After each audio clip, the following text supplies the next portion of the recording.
ফেরাউনের সেও খারাপ আওয়ামী লীগের লোক। কথা কন না কে? আল্লাহ যেন হেদায়েত দান করে, জোরে কোন আমিন। ওরা জীবনেও কোনদিন আলেমদের ভালোবাসে নাই, কোনদিন বাসে নাই, বাসবেও না।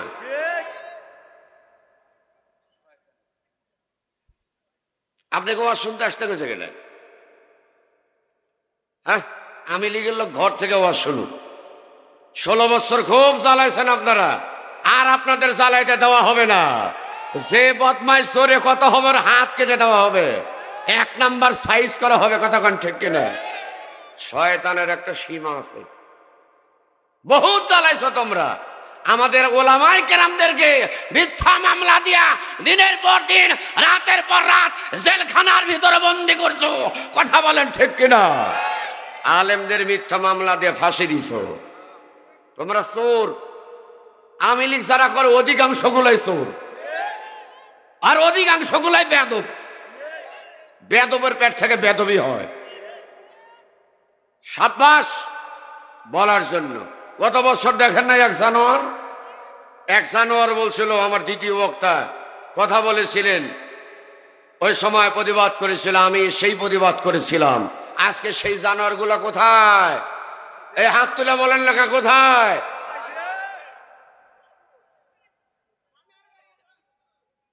সাবধান, আপনি যদি মুসলমান সাজতে চান তাহলে আপনার ওয়াজ শোনার দরকার নেই। আর যদি মুসলমান হতে চান তাহলে মাহফিলে আসতে পারেন। এর বাহিরে আপনার মাহফিলে আসার কোনো দরকার নেই। আওয়ামী লীগ সারা বাংলাদেশ চালাবো ইনশাল্লাহ। এই 2 হাত তুলে কথা বলেন, কথা বলেন ঠিক কিনা? ওরা বহুত নিঃশ্বাস দিছে, শয়তানি করছে, আর শয়তানি করতে দেওয়া হবে না, হবে না। কালকের আগের দিন সচিবালয়ে আগুন দিয়ে ওদের যে চুরি চারটা নথিপত্র আছে, যখন নথিপত্র চাওয়া হয়েছে, রাত্রি বেলায় 1টার পরে আগুন দিয়ে পুড়িয়ে সরকার করে দিয়েছে।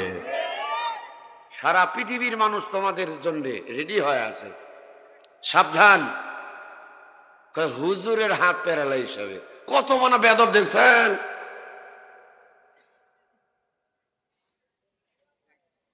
আল্লাহ হেদায়েত দান করুক।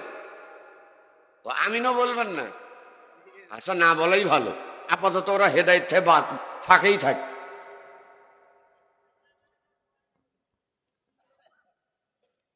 যিনারাই যে দাঁড়িয়ে আছেন, দাদু ভাই আসেন, আসেন, আসেন। আর এই যে পোয়াল সামনে নিয়ে এসো, এই পোয়ালালা এদিকে আসো, এদিক দিয়ে দাও, সামনে নিয়ে এসো, এদিক নিয়ে এসো, এদিক নিয়ে আসো। হ্যাঁ, আলোচনা হবে বেশি বেশি। গতবার করছি, যে আজকে আরো বেশি হবে ইনশাল্লাহ। আপনারা কি শুনতে রাজি না বাজি? কারা কারা রাজি আছেন 2 হাত তোলেন তো। আমাদের ওলামায়ে কেরাম আল্লামা সাঈদীকে 13টি বছর জেলের কারাগারে বন্দী করেছেন।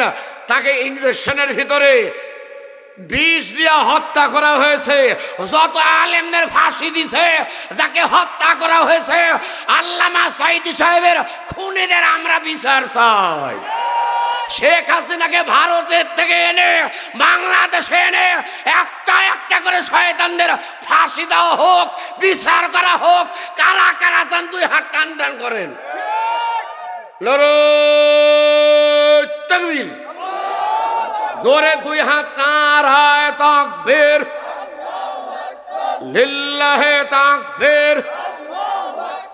আল কোরআনের আলো সংসদে জালো, কোরআন হাদিস যেখানে, চোর সুট্টা যেখানে, লিল্লাহে তাকবীর। আল্লাহর আইন চাই, সৎ লোকের শাসন চাই, বিচার বিচার বিচার চাই, খুনি হাসিনার বিচার চাই। মোদের দাবি মানতে হবে, হাসিনাকে ফাঁসি ঝোলাতে হবে। লিল্লাহে তাকবীর।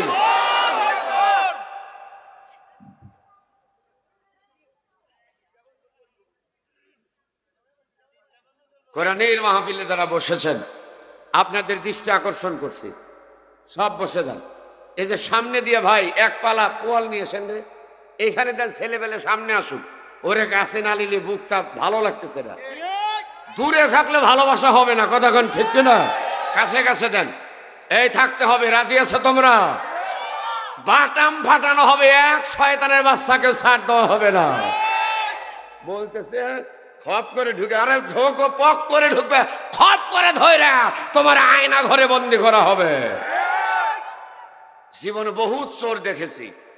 4 দলীয় জোট সরকার ক্ষমতার থেকে যখন চলে গেল, নেতারা কি পালাইছিল? কতক্ষণ পালিয়েছিল? পালাই নাই, আমরা ছিলাম, আসি, থাকবো ইনশাআল্লাহ। তোমার মতো ওবায়দুল কাদের, কাউবা কাদের পালাবো না। ফখরুল সাহেব জায়গা দেবেন।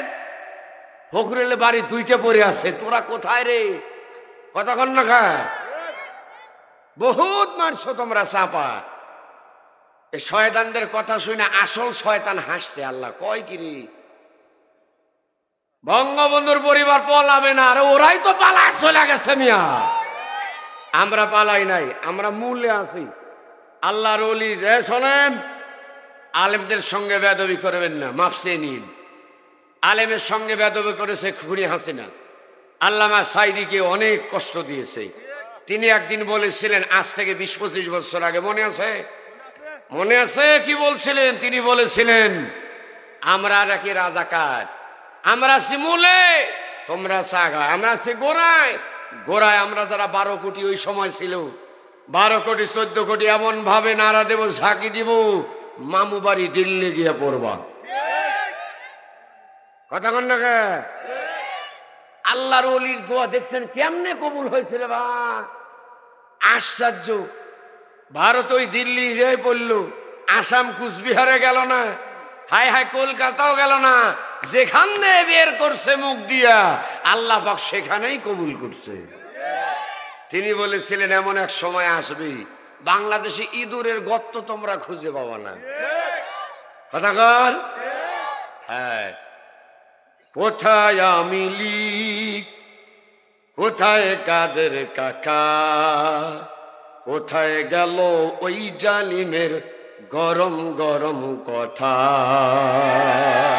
হাত তুলে বলা হবে, কোথায় আওয়ামী লীগ, কোথায় কাদের কাকা, কোথায় গেল ওই জালিমের গরম গরম কথা?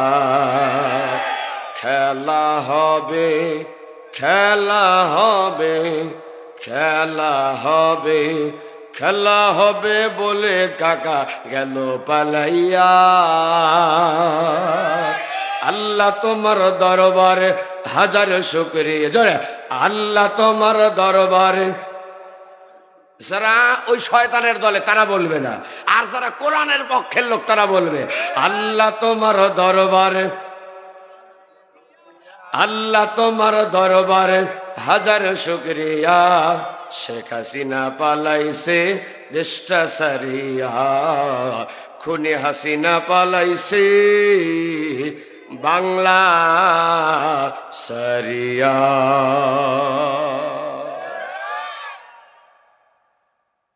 অসংখ্য দরুদ সালাম। নবী মুকাররম হুজুরে আকরাম বঙ্গবন্ধুর জীবন আদর্শ বাস্তবায়নের জন্য কোনো মানুষ যদি জীবন দেয়, ওই মানুষটা জান্নাতি হবে না।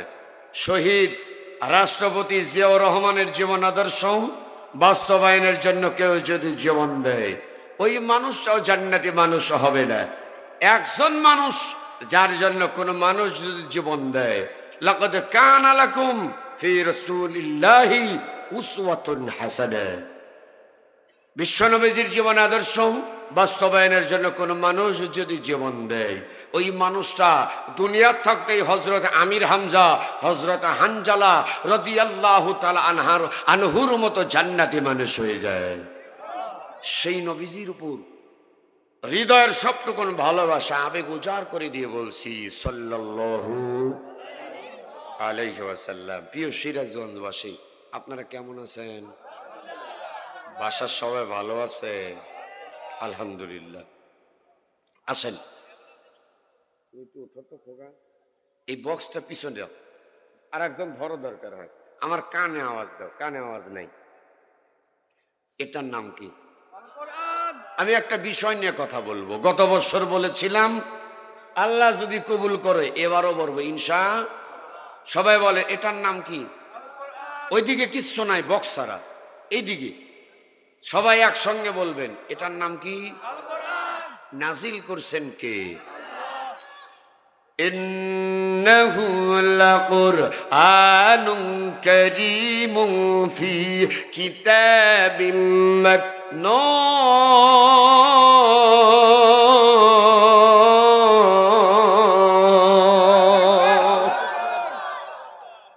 কোরআন কয় পারা? 30 পারা কোরআন। সূরা আছে 114টি সূরা। ভালো করে, কোরআন হলো 30 পারা, সূরা আছে 114। 114টি সূরাকে রব্বুল আলামিন 2 ভাগে ভাগ করলেন। কয় ভাগে? 2 ভাগে ভাগ করলেন। কিছু হলো মাক্কি আর কিছু হলো মাদানী। মক্কা নগরীতে যে সূরাগুলো নাজিল হয়েছে সে সূরাগুলোর নাম হলো মাক্কি সূরা।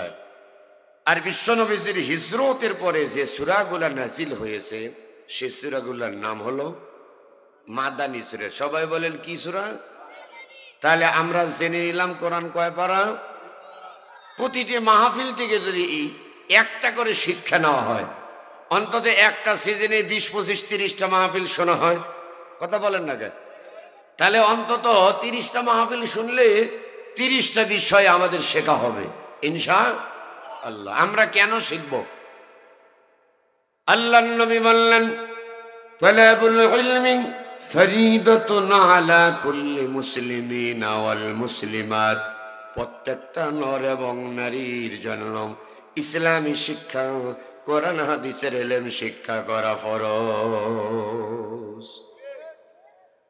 বিশ্ববিদ্যালয় আলেম বললেন খায়রুকুম মান তাআল্লামাল কুরআন ওয়া আল্লামা। আল্লাহর নবী বললেন উম্মত, তোমাদের মাঝে সর্বোত্তম ওই ব্যক্তি যিনি নিজে কোরআন শেখে এবং অপর ব্যক্তিকে কোরআন শিক্ষা দেয়। হতে পারে পা ফাটান, হতে পারে কালো কুৎসিত চেহারার মানুষ হতে পারে, কিন্তু তার ভেতরে 2টা গুণ আছে। 1 নাম্বার নিজে কোরআন শেখে, 2 নাম্বার ওই ব্যক্তি কোরআন শিক্ষা দেয়। প্রিয় হাজিরিন, তাহলে কোরআন হলো 30 পারা। এই কোরআনুল কারীমের ভিতর সূরা হলো 114টি সূরা। 2 ভাগে ভাগ করলেন, মাক্কি আর মাদানী। মক্কা নগরীতে যে সূরা নাজিল হলো সূরাটির নাম মাক্কি সূরা, আর যে সূরাগুলি মদিনায় নাজিল হলো সেইগুলোর নাম হলো মাদানী। 17 নম্বর পারায় অবস্থিত 22 নম্বর সূরা, 17 নম্বর পারা 22 নম্বর সূরা। সূরাটির নাম হলো সূরাতুল হজ্জ। বাংলাতে বলা হয় সূরাতুল হজ, আর আরবিতে বলা হয় সূরাতুল হজ্জ। এই সূরাটি নাজিল হয়েছে মদিনায়। যেরকম সুবহানাল্লাহ। তাহলে সূরার নাম কি? সূরাতুল হজ। সূরাতুল, আমাদের বাংলাদেশের মানুষ হজ করতে যায় কি যায় না? ওয়ালিল্লাহি আলান নাসি হিজ্জুল বাইতি মান ইসতাতা ইলাইহি সাবিলা।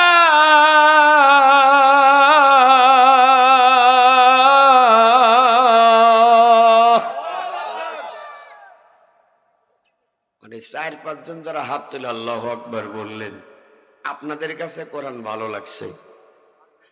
আর আপনারা যারা তোলেন না আল্লাহু আকবার বলেন নাই, আপনাদের কাছে বুঝি ভালো লাগে নাই? কোরআন তেলাওয়াত হবে যখন আল্লাহর বান্দারা আল্লাহু আকবার বলে আওয়াজ দিবে, তখন আল্লাহর বান্দা হবে যারা আল্লাহু আকবার বলে সর্ব অবস্থায় তাকবীর দিবে তারা। আর শয়তান মার্কা যারা জয় বাংলা বলে শয়তানি করবে তারা।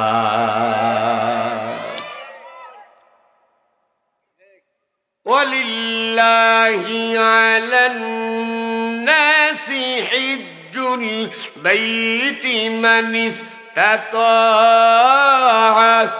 ইলাইহি সাবিলা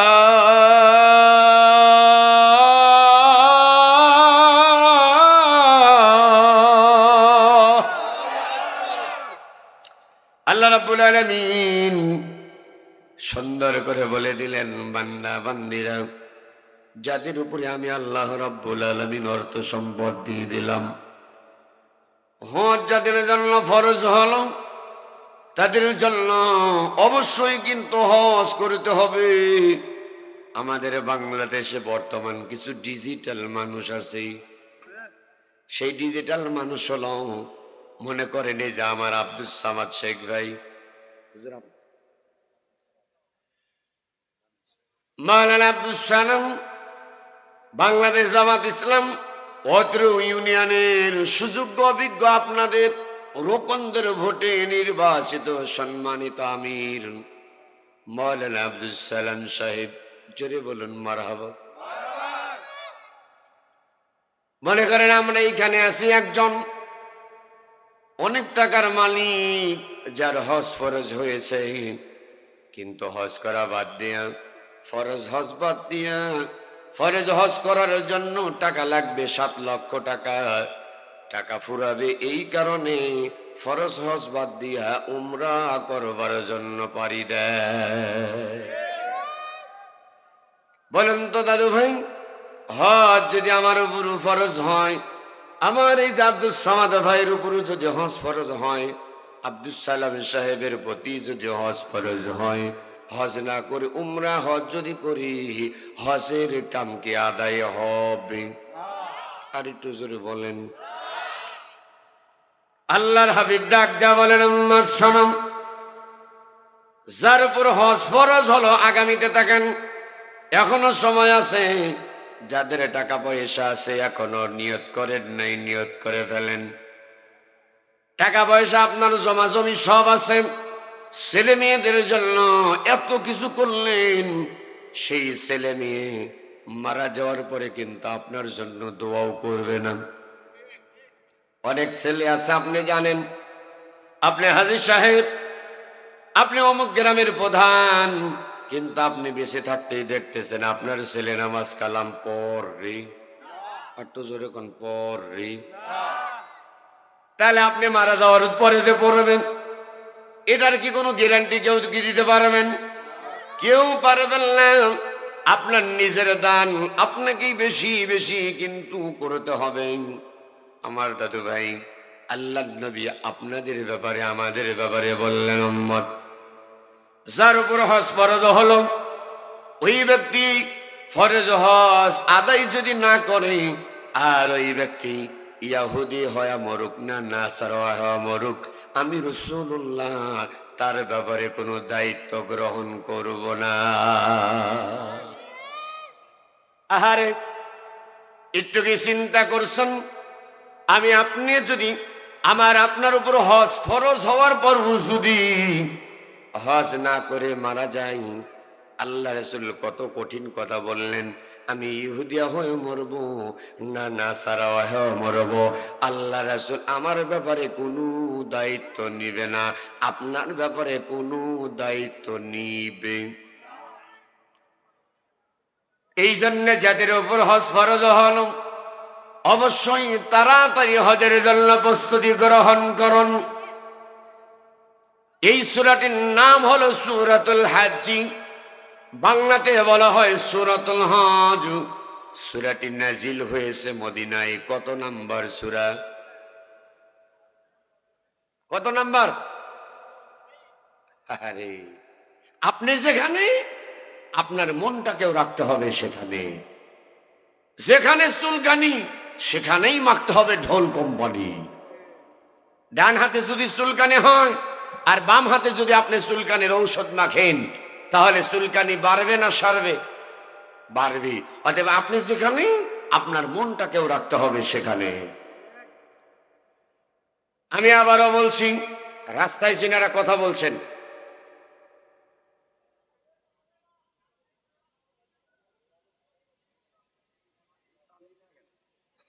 ও শেষ করে দেব।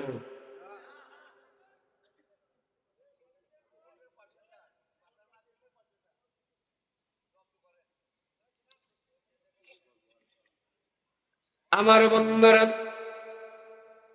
আপনাদের দৃষ্টি আকর্ষণ করছি, তাহলে কোরআন কয় পারা?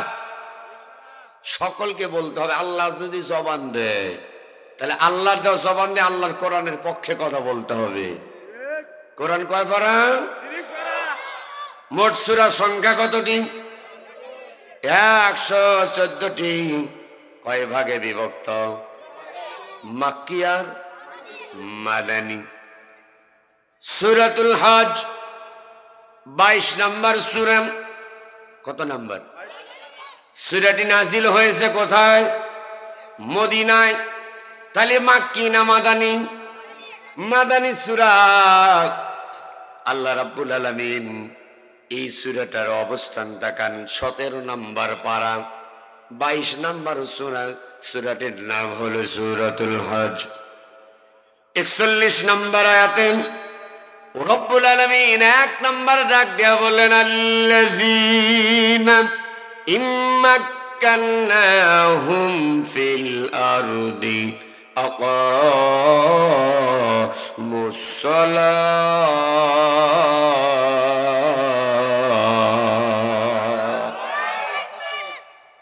আল্লাহ রাব্বুল আলামিনের বান্দারা তাকান, রব্বুল আলামিন এত সুন্দর করে ঘোষণা করে দিলেন, বান্দা বান্দিরা শোনো, আল্লাযীনা ইম্মাক্কান্নাহুম ফিল আরদ। 3 হরফে শর্ত দিলেন, ইম্মাক্কান্নাহুম ফিল আরদ আকামুস সালাত।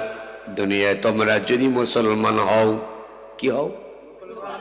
তুমি যদি মুসলমান হও, আর তুমি যখন ক্ষমতা যাবা, মেম্বার হবা, চেয়ারম্যান হবা, পৌর মেয়র, উপজেলা চেয়ারম্যান, এমপি, মন্ত্রী, প্রধানমন্ত্রী হবে, তুমি যদি মুসলমান হও, 1 নাম্বার তোমার দায়িত্ব হলো আকামুস সালাত, সমাজের ভিতরে নামাজ কায়েম করতে হবে।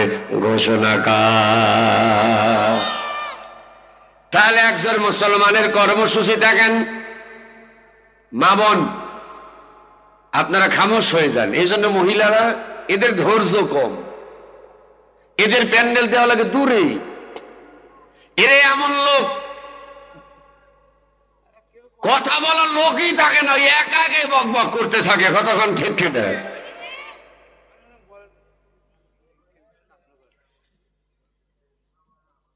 গভীর মনোযোগ দিতে হবে। আল্লাহ রাব্বুল আলামিন আমাকে আপনাকে এত সুন্দর দায়িত্ব দিলেন। وَإِذْ قَالَ رَبُّكَ لِلْمَلَائِكَةِ إِنِّي جَاعِلٌ فِي الْأَرْضِ خَلِيفَةً। আল্লাহ রাব্বুল আলামিন ডাকা বললেন, হে আমার বান্দা বান্দেরা, তোমরা শোনো, আমি আল্লাহ রাব্বুল আলামিন তোমাদেরকে দুনিয়ার ভিতরে খলিফার দায়িত্ব দিয়ে পাঠালাম। তাহলে আল্লাহর খলিফা কারা? আল্লাহর হুকুম জমিনে বাস্তবায়ন করবে যারা, তারাই হইল আল্লাহর খলিফা। শয়তানের খলিফা কারা?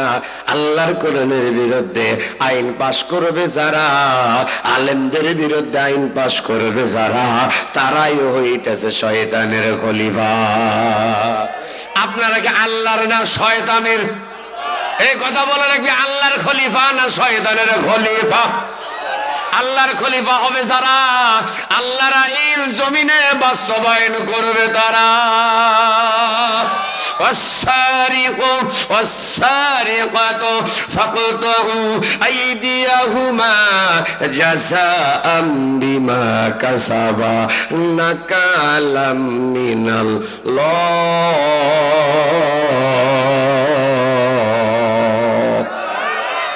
রব্বুল আলামিন ডাক দিয়ে বললেন, তাকেন والسارق والسارقة فاقطعوا।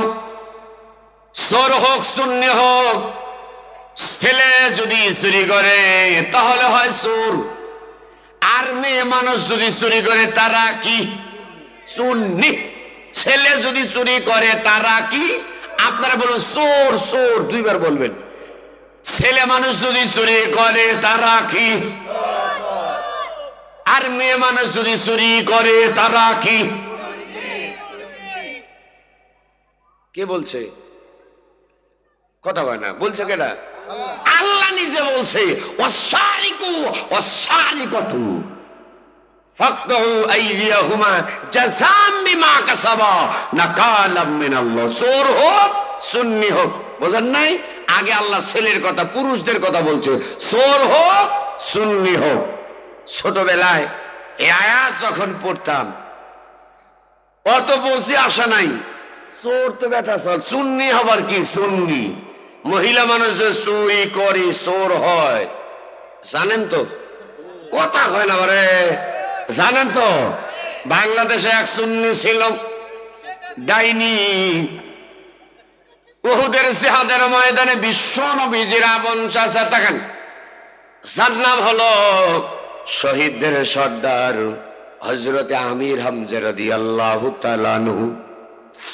আরে জিহাদের ময়দানে গেছে, লিল্লাহি তাকবীর, আল্লাহু আকবার আওয়াজ দিয়া, ইনিল হুকমু ইল্লা লিল্লাহ, জমিন যার হুকুম চলবে কার? আরেকটা আওয়াজ দিয়ে বলুন, হুকুম চলবে কার? তারই ধারাবাহিকতায় উহুদের জিহাদের ময়দানে হযরত আমির হামজা রাদিয়াল্লাহু তাআলা আনহু চলে গেলেন। জিহাদ চলছে, ওয়াহশী নামে একজন যুবক, আগে ছিলেন ওয়া মুসলিম, বিশ্বনবীর আপন চাচা হযরত আমির হামজাকে আঘাত করলেন। হযরত আমির হামজা রাদিয়াল্লাহু তাআলা আনহু জমিনে পড়ে গেলেন। হযরত আমির হামজা দেহটা একদিকে, মাথাটা আর একদিকে। আমির হামজা রাদিয়াল্লাহু তাআলা আনহুর মাথা দিয়া হিন্দা নামে একজন মেয়ে ফুটবল খেলেছিল। লাশের উপরে দাঁড়িয়ে নিত্য ডান্স দেয়। এই হিন্দার দলের কর্মী যারা 2006 সাল 28 অক্টোবর ঢাকার শহরে মহাসম্মেলনে বাংলাদেশ জামাত ইসলামী ছাত্র শিবির 4 দলীয় ঐক্য জোটের যারা ছিলেন, অধিকাংশ মানুষ থাকেন যেই দিন ক্ষমতা হস্তান্তর করা হবে ওই দিন হিন্দার দলের লোকেরা, হিন্দা নামে হাসিনার দলের লোকেরা কর্মসূচি দিয়েছিল লগি বইটার মিছিল। ওই লগি বইটার মিছিল নিয়ে আমাদের বাংলাদেশ ইসলামী ছাত্র শিবির, বাংলাদেশ জামাত ইসলামের একজন নয়, 2 জন নয়, 53 জন ভাইদেরকে শহীদ করা হয়েছিল। ওই লাশের উপরে হাফেজ সাহেব লাশের উপরে দাঁড়িয়ে পেশাব করেছিল, নৃত্য করেছিল। ওই যে ওয়াসি যেই কাজটা করেছিল, হিন্না নামে মেয়েটা, বাংলাদেশের ইতিহাসে পানি চেয়েছিল, পানি করে হাফেজ শিবন ভাই পানি করে চিৎকার মেরেছিল। 1 জানুয়ারির বাচ্চা প্যান্টের চেন খুলে অর্ধ উলঙ্গ হয়ে সেই হাফেজ শিবনের মুখের ভিতরে পেশাব করে দিয়েছিল। আমার বাপজান, এটা পাকিস্তানের হানা বাহিনী দাঁড় করে নাই, ভারত থেকে ওই হিন্দুস্তানের কোন জানোয়ার গুলা করে নাই। বাংলাদেশের হিন্দা সেই মহিলা ছিল, হিন্দা নামে হাসিনা। এই কোনে হাসিনার বাহিনীরা তাণ্ডব চালিয়ে এমন কাজটা করেছিল, যেরকম ঠিক কিনা? আপনি এখন ইউটিউবে ঢুকতে পারেন, 28 অক্টোবর দেখতে পারেন। এইবার কি করা হলো? হযরত আমির হামজা রাদিয়াল্লাহু তাআলা আনহু এই বুকটা ছিলেন, তাকান মুসলমান, সিরাতের ভিতর থেকে আলোচনা করছি। আল্লাহর নবীর আপন চাচা, যার নাম হযরত আমির হামজা রাদিয়াল্লাহু তাআলা আনহুর বুকটা ছিলেন। কলিজা বের করা হলো, কলিজা চাবায়, কলিজা চাবায়, রক্ত চুষে খায়। একজন নয়, দুইজন নয়, উহুদের জিহাদের ময়দানে 70 জন সাহাবী শহীদ হয়েছিল।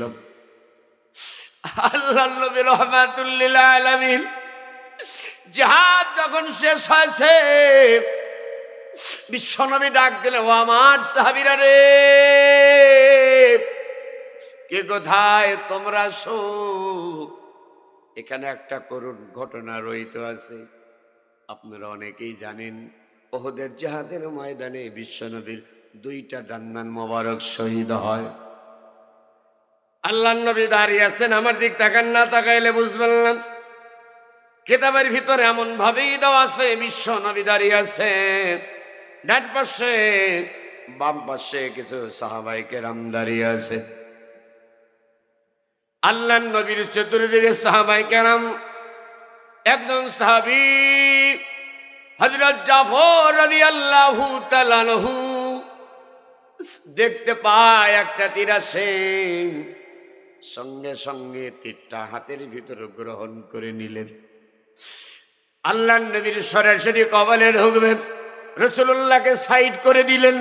আর সাহাবী হাতটা যখন পেতে দিলেন, হাতের ভিতরে তীরটা যখন ঢুকে গেল, রক্ত গল গল করে বের হয়। আর একটা তীর মারলেন, বাম হাতের ভিতরে গ্রহণ করলেন। আল্লাহর নবীর সাহাবী সঙ্গে সঙ্গে একটা নয়, 2টা নয়, একটা পাথর নিলেন, পাথরের উপর দাঁড়ালেন। যেদিক থেকে তীর আসে, বিশ্বনবীর সাহাবী ওই দিন উহুদের ময়দানে একটা নয়, 2টা নয়, 14টা তীর শরীরের ভিতরে গ্রহণ করে নিয়েছিল। একটা আবার 2টি হাত তোলা, জোরে কি বলতে পারবেন? আল্লাহু আকবার। আমার বাপজান, একান্ত আপনজনেরা, বিশ্বনবী রাহমাতুল লিল আলামিনকে বাঁচাবার জন্য সাহাবায়ে কেরামেরা জীবন দিয়ে দিলেন। হঠাৎ করে একটা তীর এত জোরে মারছে, ওই তীরটা এসে রাসূলুল্লাহর কপালের হেলমেট, এত জোরে আঘাত, এত জোরে লেগেছে, লোহার হেলমেট ভেদ করে রাসূলুল্লাহর কপালের ভেতরে একটা লোহার কড়া ঢুকে যায়। আল্লাহর নবী জমিনের ভিতরে পড়ে গেলেন। আল্লাহু আকবার বলে একটা আওয়াজ দেয়, বিশ্বনবী জমিনের ভিতরে পড়ে গেলেন। যেই জায়গায় পড়ে গেছি, একটুখানি গর্তের মতো জায়গাটা। আল্লাহর নবী বললেন, বিশ্বনবীর একজন নয়, 2জন নয়, একাধিক সাহাবী বুকের ভিতরে, মাথার ভিতরে, দেহের ভিতরে লোহার করা তীর ধনুক যখন ঢুকেছি, কিতাবের ভিতরে এসেছে বিশ্বনবীর অনেকগুলা সাহাবী, 14 থেকে 15 জন সাহাবী আল্লাহর নবীর দেহ মোবারক বিশ্ব নবীর শরীরের উপর পড়লেন। এই লাশ গোনার নিচে বিশ্ব নবীর চেহারা মোবারক আল্লাহর নবী পড়ে আছে। গর্তের ভিতরে বিশ্ব নবীর মাথাটা পড়ে গেছে। পুরা মদিনায় খবর হয়ে গেল, উহুদের ময়দানে নবী নাই, নবী নাই। কাফের মুশরিকেরা গুজব রটিয়েছে, কুতিলা মুহাম্মদ, কুতিলা মুহাম্মদ। আল্লাহর নবী দুনিয়ায় নাই, বিশ্ব নবী মারা গেছে, এমন খবর কাফের মুশরিকেরা যখন চতুর্দিকে ছড়িয়ে দিলেন। আমার বাপজান, বিশ্বনবীর একজন সাহাবী, যার নাম হযরতে হানজালা, জিহাদের ময়দানে যাবেন। এ যুবক ভাই, সিরাজগঞ্জবাসী, আপনাদের দৃষ্টি আকর্ষণ করছি, পর্দা নিশা আম্মা জানেরা, জিহাদের ময়দানে বিশ্বনবী যাবেন। চলে আসলেন হযরত হানজালা। খবরটা শুনে আল্লাহর নবীর হাত এমন ভাবে ধরে আল্লাহর নবীকে ডাক দেয়া বললেন, আসসালাতু আসসালামু আলাইকা ইয়া রাসূলুল্লাহ, আসসালাতু আসসালামু আলাইকা ইয়া হাবিবাল্লাহ। একটা আবার কি আওয়াজ দিয়ে জোরে বলতে পারবেন মারহাবা?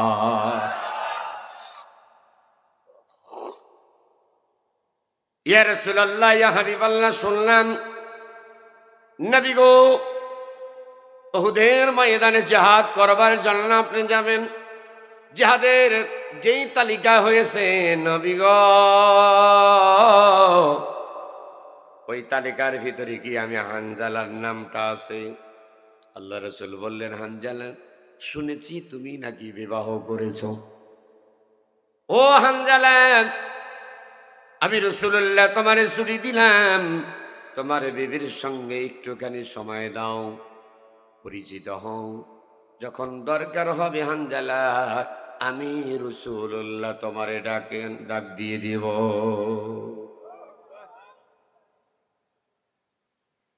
আল্লাহর নবীকে ডাক দিয়ে বললেন, নবী গো, আপনি অনুমতি দেন, আমি জিহাদের ময়দানে যাব। বিবি আছে, বিবির জায়গায় থাকুক, আমি যাব আপনার সঙ্গে জিহাদি। রাসূল বললেন, না, আমার সাহাবায়ে কেরাম আছে, তোমাকে ছুটি দিলাম, তোমার বিবির হক তুমি আদায় করো। একবার, দুইবার, তিনবার বললেন। রাসূলুল্লাহ যখন নিষেধ করলেন, হানজালা আর গেল না।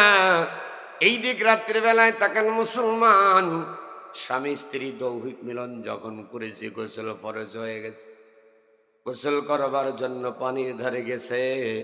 হঠাৎ করে রাস্তা দিয়ে কে যেন বলে যায়, মোহাম্মদ নবী নাই, কুতিলা মোহাম্মদ, কুতিলা মোহাম্মদ, নাই নাই, নবী নাই।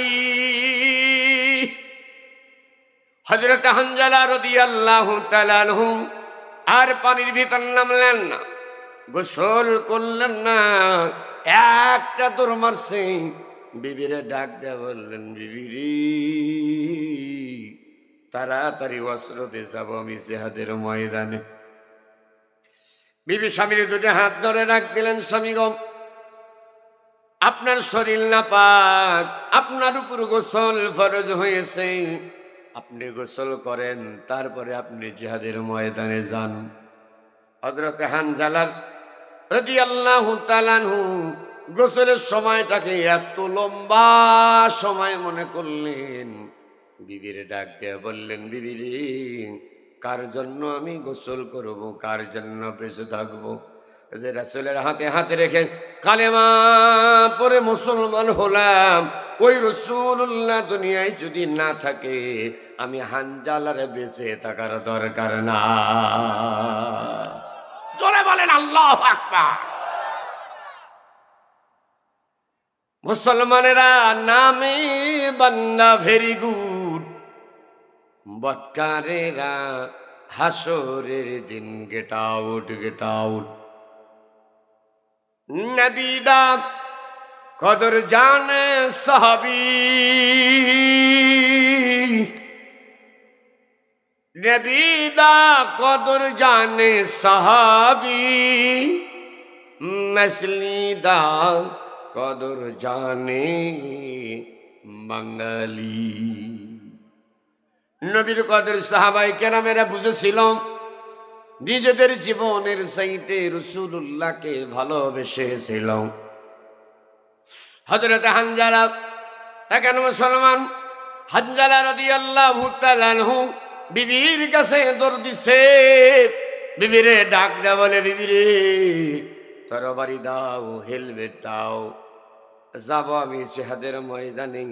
বিবি ডাক দেয়া বললেন, স্বামী গো, আমি আপনার বিবি হয়ে বললাম, যেহেতু বাসর রাত, দৈহিক সম্পর্ক ঘটিয়েছি আমরা, দুইজনের গোসল ফরজ হয়েছে, আপনি জিহাদের ময়দানে যান, আমি আপনারে মানা করব না, কিন্তু গোসল করে যান। হযরত হানজালা বললেন, না বিবি, তাড়াতাড়ি তরবারি দাও, অস্ত্র দাও, যাব আমি জিহাদের ময়দানে, দেখা হবে হাসরে। ইয়া রাসূলুল্লাহ, ইয়া হাবিবাল্লাহ, আপনার এই পাগল সাহাবী আমি তরবারি দিলাম, এক মুহূর্ত দেরি করলেন না, আমার হাত ধরে ডাক দেওয়া বললেন, বিবিরি, যে আল্লাহ আমাকে তোমাকে সৃষ্টি করেছে ওই আল্লাহর উপর ধৈর্যশীল হিসাবে ধৈর্য ধারণ করে যদি থাকতে পারো, হাসরের ময়দানে শহীদের স্ত্রী হবে, দেখা হবে। বিবি দোয়া কর, জিহাদের ময়দানে চলে গেলেন। ইয়া রাসূলুল্লাহ, ইয়া হাবিবাল্লাহ, আমি খবর নিয়ে জানতে পেলাম আমার স্বামী হানজালা উহুদের ময়দানে শহীদ হয়ে গেছে। ইয়া রাসূলুল্লাহ, আমি এই কারণে এসেছি, আমার স্বামী তো নাপাক অবস্থায় এসেছে, শহীদ হয়ে গেছে, আপনাকে বলার জন্য এসেছি, আমার স্বামীকে একটু গোসল করাইয়া দিবেন। ইয়া রাসূলুল্লাহ, তার কারণ হলো আমি শুনেছি আল্লাহর জমিনে যারা দিন কায়েমের ময়দানে আসবে, জিহাদের ময়দানে যাবে, ওয়াতুজাহিদুনা ফি সাবিলিল্লাহি বিআমওয়ালিকুম ওয়া আনফুসিকুম যালিকুম খায়রুল লাকুম ইন কুনতুম তা'লামুন।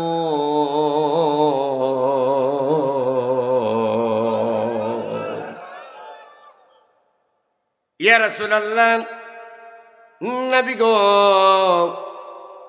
যারা শহীদ হয় রক্ত মাখা অবস্থায় তাদেরকে দাফন কাফন করা হয়, তাদেরকে গোসল করানো হয়, একসঙ্গে বলে গোসল করানো হয়।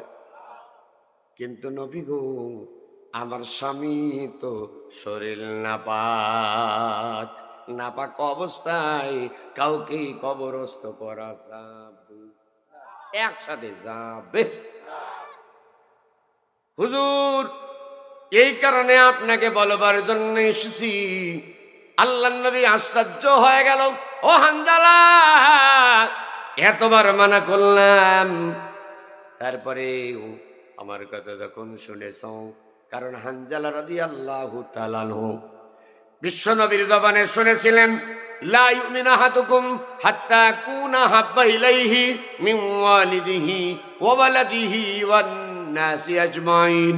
অতক্ষণ পর্যন্ত তোমরা পূর্ণাঙ্গ ঈমানদার মুমিন হতে পারবা না যতক্ষণ পর্যন্ত তোমার বিবি বাল বাচ্চা পিতা মাতা ছেলে মেয়ে, এক কথা পৃথিবীর যত নেতা নেত্রী আছে সবার চাইতে আমি বিশ্ব নবীকে যতক্ষণ পর্যন্ত বেশি ভালোবাসতে না পারবা ততক্ষণ পর্যন্ত তোমরা পুরাপুরি মুমিন হতে পারবি। আরো জোরে বলে পারবি।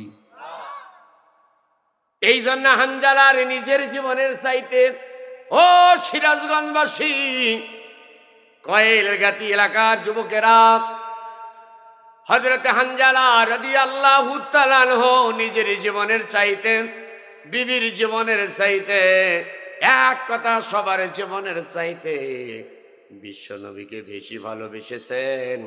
এই কারণে ফরজ গোসল করা, ফরজ গোসল বাদ দিয়া জিহাদের ময়দানে চলে গেছে। আল্লাহর নবী কয়েকজন সাহাবীকে ডাক দেয়া বলেন, সাহাবীরা শোনো, তাহলে একটু পানির ব্যবস্থা করো। পানি গরম করে আনা হলো। রাসূলুল্লাহ কয়েকজনকে বললেন, গোসলের ব্যবস্থা করো। হঠাৎ করে আমার আল্লাহ রাব্বুল আলামিন ফেরেশতা জিবরাইলকে ডাক দেয়া বলে, জিবরাইল, ও জিবরাইল, যা আমার বন্ধুকে গিয়ে বল আমি আল্লাহ রাব্বুল আলামিন হযরত হানজালার শাহাদাত, আহা, হযরত হানজালার শাহাদাতে আমি আল্লাহ এত খুশি হয়েছি। হানজালার গোসল দুনিয়ার কোন সাধারণ মানুষ দিয়ে হবে না, সাধারণ কোনো পানি দিয়ে হবে না। আমি হানজালার শাহাদাতে এত খুশি হয়েছি, আমি আল্লাহ হাউজে কাউসারের পানি দিয়া, আমার রহমতের নূরের ফেরেশতা দিয়া হযরতে হানজালার গোসল করায়া দিছি। দুই হাত টান টান করে ধরে বলেন আল্লাহু আকবার।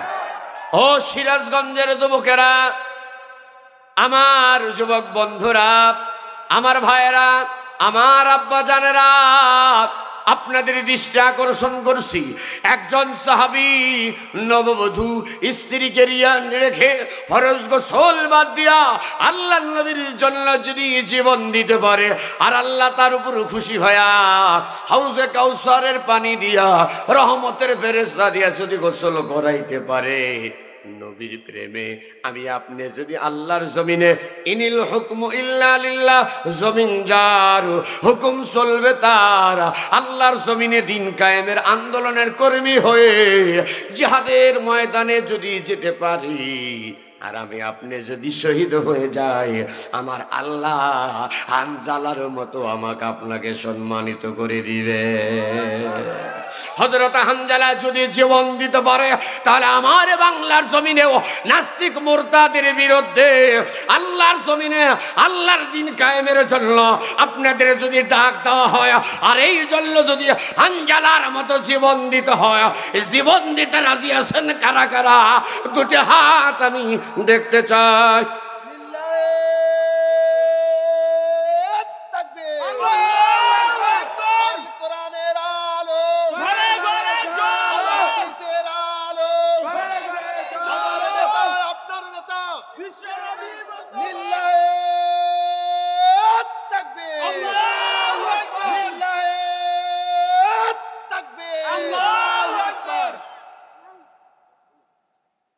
ভয় খেলেন নাকি আমার বাপজন? এই সেই হযরতে হানজালা। তাকান, বিশ্ব নবী উহুদের ময়দানে পড়ে আছেন গর্তের ভিতরে, আল্লাহর নবীকে কোথাও খুঁজে পাওয়া যায় না। হযরতে আবু বকর রাদিয়াল্লাহু তাআলা আনহু খোঁজেন, ওমর সাহাবী, ওসমান, আলী, তালহা, জুবাইর, বিলাল, না না কোন সাহাবী বিশ্ব নবীরে দেখে না। হঠাৎ করে দেখা গেল আল্লাহর নবী আস্তে আস্তে করে যখন জ্ঞানটা ফিরে পায়, লোহার কড়া ঢুকে গেছে, দুইটা দান দান মোবারক বিশ্ব নবীর উহুদের ময়দানে শহীদ হয়ে গেছে। বিশ্ব নবী আস্তে আস্তে করে শরীরের উপর যে লাশগুলা ছিল সাহাবাই কেরামদের লাশ, আস্তে আস্তে আল্লাহর নবীজি সরিয়ে দিলেন। বিশ্ব নবী হাতটা তুললেন, এমন ভাবে শরীরে তেমন শক্তি নাই। বিশ্ব নবী আস্তে আস্তে বলতেছেন, ইয়া আইয়ুহাল মুসলিমুন, ইয়া আইয়ুহাল মুসলিমুন,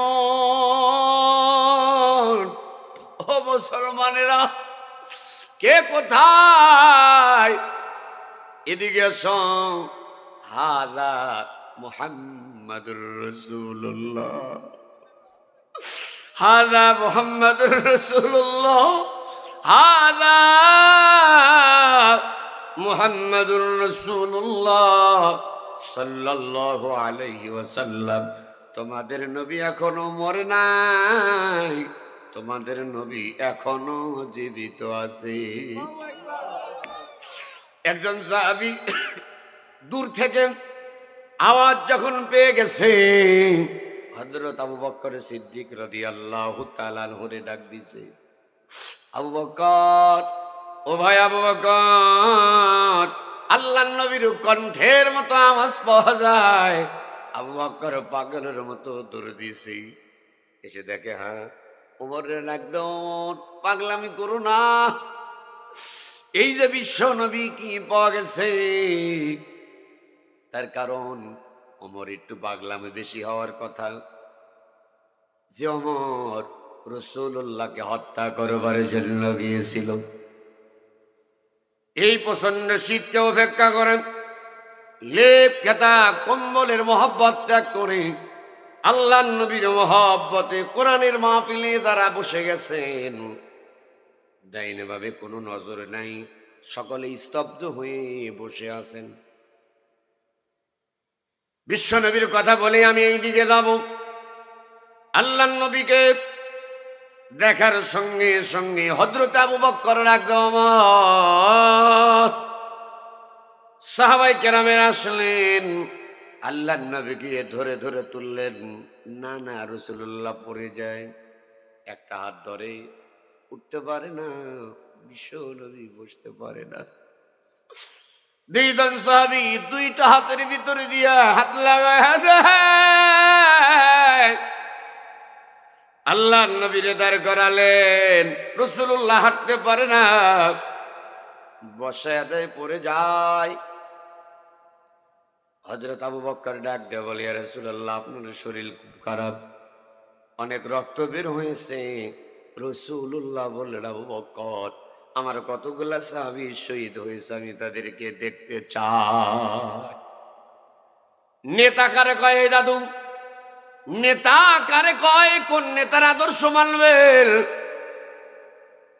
আমার আপনাদের নেতা বাংলাদেশ যখন যুদ্ধ লেগে গেছে, নিজেকে সেভ করবার জন্য পাকিস্তানের বাহিনীদের কাছে আত্মসমর্পণ করেছিল, করাচিতে পড়েছিল। সেই নেতারা বাকখাম করেন আপনারা। বঙ্গবন্ধুর পরিবারে কয়জন মুক্তিযোদ্ধা আছে দেখান তো, দেখাতে পারবেন কেউ? এই কথা বলে দেখাতে পারবেন? উনি নিজে বাঁচার জন্য পাকিস্তানের বাহিনীদের কাছে আত্মসমর্পণ করেছিল। মরুক বাঙালি মরুক, আমার কিছু হবে না। তার দুইজন মেয়ে, দুই চূর্ণী একসঙ্গে দাদা বাবুর দেশে গেছে। ৭১-এর সময় বাহিরে ছিল। আর এই যুব আন্দোলন, বৈষম্য বিরোধী যুব সমাজ যখন আন্দোলন করেছে, নিজের চেয়ার ঠিক রাখার জন্য জেনারেল ওয়াকারুজ্জামানকে বলেছিল, শুটমি শুটমি শুট করে দাও, হাজার হাজার মানুষ মরুক, আমার কোনো সমস্যা নাই, আমার দরকার হলো চেয়ার। কিন্তু জেনারেল ওয়াকারুজ্জামান বলেছিলেন, না, দেশের মানুষের সঙ্গে আমি এইরকম ভাবে বেঈমানি করতে পারবো। আরো জোরে বলেন, পারবো। ওয়াকারুজ্জামানকে মারার জন্য খুনি হাসিনা হাত তুলেছিলেন। এখানে এই কান্ত নাই, পাকিস্তানের ও বাংলাদেশের প্রেমিকেরা, তোমরা ব্যর্থ প্রেমিক। ভারতের মোদি দাদা বাবু, তিনি হইলেন আসল প্রেমিক। তোমাদের টাইম নাই, তোমাদের বাদ দিয়া দাদার কাছে চলে গেছে বুবু। কথাগুলা মনোযোগ। ওই ভারতের মতো শয়তান কাশ্মীরের মুসলমানদের মারছে, জবাই করেছে। গত 2 দিন আগে দেখলাম ইউটিউবে, এখন ঢুকতে পারেন, মুসলমানদের আল্লাহর ঘর মসজিদ গুলা ভেঙ্গে ভেঙ্গে টুকরো টুকরো করে দেয়। কি আপনারা দেখেন নাই? তারপরে যদি আপনার দিলটা, তারপরে যদি আপনার দিল, আপনার মন যদি ওই শয়তান ওদের জন্য দরদ লাগে, তাহলে বুঝতে হবে আপনি নামে মুসলমান, কিন্তু আপনার ভিতরে সব হয়ে গেছে কাফের। আল্লাহর নবীর দিকে তাকান। বিশ্ব নেতা নবী কারে কয়? রহমাতুল লিল আলামিন। বারবার ডাক দেয়া বলে, কয়জন শহীদ হয়েছে আমি নিজে দেখতে চাই, কিন্তু রাসূলুল্লাহ সব মিলে তাকাইতে পারে না। আল্লাহর নবী ডাক দিলেন, আবু বকর, ও আবু বকর, মাথার যে হেলমেট ভেদ করে লোহার করা ঢুকেছে, আমি রাসূল সহ্য করতে পারছি না, অনেক কষ্ট হয়। একজন সাহাবী ডাক্তার বলে, ইয়া রাসূলুল্লাহ, ওই লোহার কড়াটা আমি টান দিয়ে তুলতে পারবো? রাসূলুল্লাহ বললেন, কয়বার টান দেওয়া লাগবে? সাহাবী বললেন, 3 বার। 3 টানে আমি রাসূলুল্লাহ, ইয়া রাসূলুল্লাহ, ইয়া হাবিবাল্লাহ, আপনার কপালের ভিতরে যে লোহার কড়া ঢুকে আছে, ওই লোহার কড়া 3 টান লাগবে বের করতে। রাসূলুল্লাহ বললেন, না, হবে না। আর একজন সাহাবী ডাক দেয় বললেন, ইয়া রাসূলুল্লাহ, আমি তুলে দিতে পারবো। বিশ্বনবী ডাক দেয়া বললেন, সাহাবী, কয় টানে? রাসূলুল্লাহর উত্তরে সাহাবী ডাক দেয়া বললেন, নবী গো, 2 টান। আল্লাহর নবী বললেন, না, হবে না। আর একজন সাহাবী আল্লাহর উপর ভরসা করে তাওয়াক্কালতু আলাল্লাহ, তাওয়াক্কালতু আলাল্লাহ, আল্লাহর উপর ভরসা করে নবীকে ডাক দেয়া বললেন, ইয়া রাসূলুল্লাহ, ইয়া হাবিবাল্লাহ, আপনি যদি অনুমতি দেন, আপনার কপালের ভিতরে যে লোহার কড়া ঢুকে আছে, ইনশাআল্লাহ আমি এক টান দিয়ে উঠাইতে পারবো। ভালোবাসা কারে কয়? রাসূলুল্লাহ অনুমতি দিয়ে দিলেন। কি রাগ করতেছেন আপনারা? কষ্ট হয়? আর কিছু সময় চলবে। আমার বাপজান, লোক এখনো আসতেছে, বলুন আলহামদুলিল্লাহ। এখনো আসতেছে। যে জায়গা আমার ভাইরা করেছে পুরাপুরি বুক হয়ে গেছে, প্যান্ডেল একেবারে হাউসফুল। আর একবার বলুন আলহামদুলিল্লাহ। আমার বাপজান, এটা পৃথিবীর কোন মানুষের আকর্ষণ নয়, এটা হলো আল্লাহর কালাম কোরআনুল কারীমের আকর্ষণ। কার আকর্ষণ? আল্লাহর কোরআন। জোরে বলেন, কার? আল্লাহর কোরআনের আকর্ষণ। দেখলেন না 2020 সাল, এই যে 2020 সাল ফেব্রুয়ারি মাসে আমার মিতাজি 8 তারিখে মাহফিল করলেন ফরিদপুর ভাঙ্গা। 14 তারিখে আমাদের রাজশাহীতে মাহফিল ছিল। আমার মিতা বোঝেন তো কি? মিজানুর রহমান আনসারী। মারহাবা বলেন, একটু জোরে কর না। ডক্টর মিজানুর রহমান আনসারী ভাই, মিতা মানুষ। তিনার নাম মিজানুর রহমান, আমার নামও মিজানুর রহমান। তিনি আজহার বিশ্ববিদ্যালয়ে লেখাপড়া করেছেন, তাই হয়ে গেছে আজহারি। আমার বাড়ি নাটোরে, তাই হয়ে গেছে নাটোরি। ঠিক কথা বলেন, ঠিক? হ্যাঁ। কোরআনের মাহফিল করে লক্ষ লক্ষ যুবকেরা, আগে যারা গান শুনেছে, যাত্রা, থিয়েটার, সিনেমা নিয়ে ব্যস্ত, ফেটে যায় ফেটে যায়, জোড়া দেওয়ার বুদ্ধি নাই। শুনছি যাত্রা ফাত্রা দেখে যুবকেরা গান গেয়ে বেড়াইছে, কিন্তু মুফতি আমির হামজা ভাই, ডক্টর মিজানুর রহমান আজহারী, এনায়েতুল্লাহ আব্বাসী, শহীদ আল্লামা দেলোয়ার হোসেন সাইদ রাহিমাহুল্লাহ, হাফিজুর রহমান কুয়াকাটা সিদ্দিকী, আল্লামা তারেক মনোয়ার, বড় বড় ওলামায়ে কেরাম যারা আছে। আপনাদের সিরাজগঞ্জের একজন মারা গেছে, মাওলানা রেজাউল করিম কাউসারী, আল্লাহ তারে জান্নাত দান করুন, জোরে গান আমিন। মাওলানা আব্দুল কাদের সিদ্দিকী, তিনি একজন ভালো একজন আলোচক ছিলেন, মারা গেছেন। আল্লাহ তিনাকে ওই জান্নাতুল ফেরদাউসের মেহমান হিসেবে কবুল করুন, জোরে গান আমিন। মাওলানা আব্দুল বাসেত খান, এই সমস্ত বক্তাদের আলোচনা আমরা পরের লেভেলে। আজহারী ভাইয়ের আলোচনা শোনেন, এক জেলার থেকে আর এক জেলার যায়, যায় কি যায় না? আর একটু জোরে বলেন, যায় কি যায় না? বাতিলদের ভিতরে আতঙ্ক লেগে গেছে, হায় রে, এই আজহারী এই কোরআন শুনতে দিব না দেখে ভারতের পরামর্শই আল্লামা সাইদিকে মিথ্যা মামলা দিয়া ধর্ষক বানায়া জেলের কারাগারে বললাম, জেলের কারাগারের ভিতরে বন্দি করে রাখলাম। অথচ সেই কোরআন শুনবার জন্য এক জেলার থেকে আর এক জেলায় লক্ষ লক্ষ মানুষ মুফতি আমির হামজা, মিজানুর রহমান আনসারী, তারেক মনোয়ার সাহেবের মাহফিল শুনতে যাবে। এদেরকে যদি দেশে রাখা যায়, আমাদের ক্ষমতা চলবে? আরো জোরে বলেন, চলবে?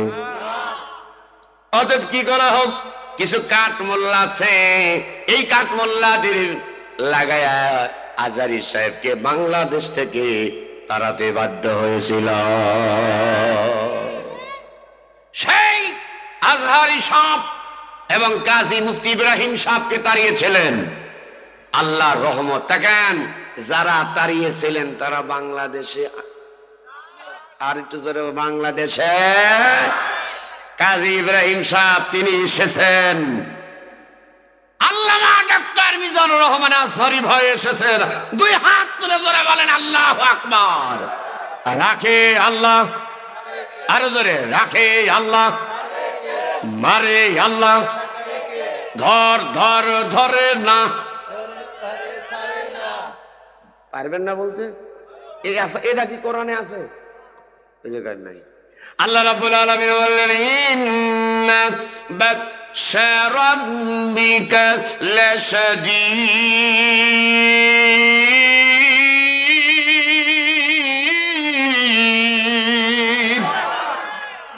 আল্লাহ বললেন নিশ্চয় আমি আল্লাহ ধরা শক্ত ধরা, আমি আল্লাহ ছাড় দেই কিন্তু ছেড়ে দেই, জোরে ছেড়ে দেই।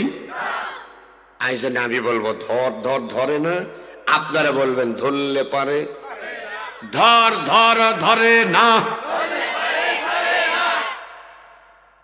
আল্লাহ বললেন অনেক অনেক অপরাধ তোমরা করেছ। সে আজহারী সাহেব তিনি এসেছিলেন অক্টোবর মাসে, আগস্টের 5 তারিখে বৈষম্য বিরোধী ছাত্র আন্দোলন তারা চেয়েছিল এই গদি থেকে ত্যাগ করতে। তারা বলেছিলেন ক্ষমতা হস্তান্তরকরণ, ক্ষমতা ছাড়ুন, ঠিক কিনা? আল্লাহ বললেন না, তোমরা বলেছো গদি ছাড়ো, গদি ত্যাগ করো, আর আমি বললাম দেশ ত্যাগ করতে হবে। যে অপরাধ করেছ বাংলাদেশে থাকার মতো তোমার আর সময় নাই, তাড়াতাড়ি বাঁচতে হলে ভারতে বলো। আমি আল্লাহ আমার অলি বন্ধু, অলি মানে কি বন্ধু, আমার অলি জিন্দা অলি ছিলেন আল্লামা সাইদের দোয়া আমি আল্লাহ কবুল করছি। তিনি বলেছিলেন দিল্লি গিয়ে পড়বা, দিল্লি তোমাকে যেতে, কথা কয় না, যেতে হবে। আল্লাহ আছে তো আমাদের সাথে, সেরকম আছে তো। আল্লাহ বললেন কিছু জান আমি আল্লাহ নিব, কিছু জান আমি আল্লাহ নেব। যেই জমিনে যত রক্ত পড়বে সেই জমিনে আল্লাহ তাড়াতাড়ি বিজয় দিয়ে দিবে। উহুদের ময়দান, সেই ডক্টর মিজানুর রহমান আজহারী ভাই কালকে তিনি বাংলাদেশে এসে উপস্থিত হয়েছেন। বাংলাদেশের সেই কক্সবাজার, সে চকরিয়া, পেকুয়া, পেকুয়া চকরিয়া, সেই যে মাহফিল, শিল্পী নিয়ামতুল্লাহ নিজামী ভাইয়ের মাহফিল, আজকে রাত 8টা থেকে 10টা পর্যন্ত 10 লক্ষ মানুষের একটা অ্যারেঞ্জমেন্ট করেছেন। গতকালকে দেখলাম শত শত মিডিয়ার ভাইরা এবং আল্লাহর কোরআনকে যারা ভালোবাসে, কোরআনের জন্য আলেম মাওলানা মিজানুর রহমান আজহারী ভাইকে ভালোবাসেন, রাত্রি দেখি সারা রাত সামনে বসবে, হুজুরকে কাছ থেকে দেখবে, সারা রাত খেয়ে না খেয়ে ওই জায়গায় গিয়ে আগে এই জায়গা ধরে আছে। জোরে বলেন না আল্লাহু আকবার। আল্লামা সাইদি বলেছিলেন, হ্যাঁ পৃথিবীর স্বৈরাচারীরা তোমার শিক্ষা নাও। হাসিনাকে বলেছিলেন, ও হাসিনা তোমার জন্য তোমার বাবার জীবনের শিক্ষাই যথেষ্ট।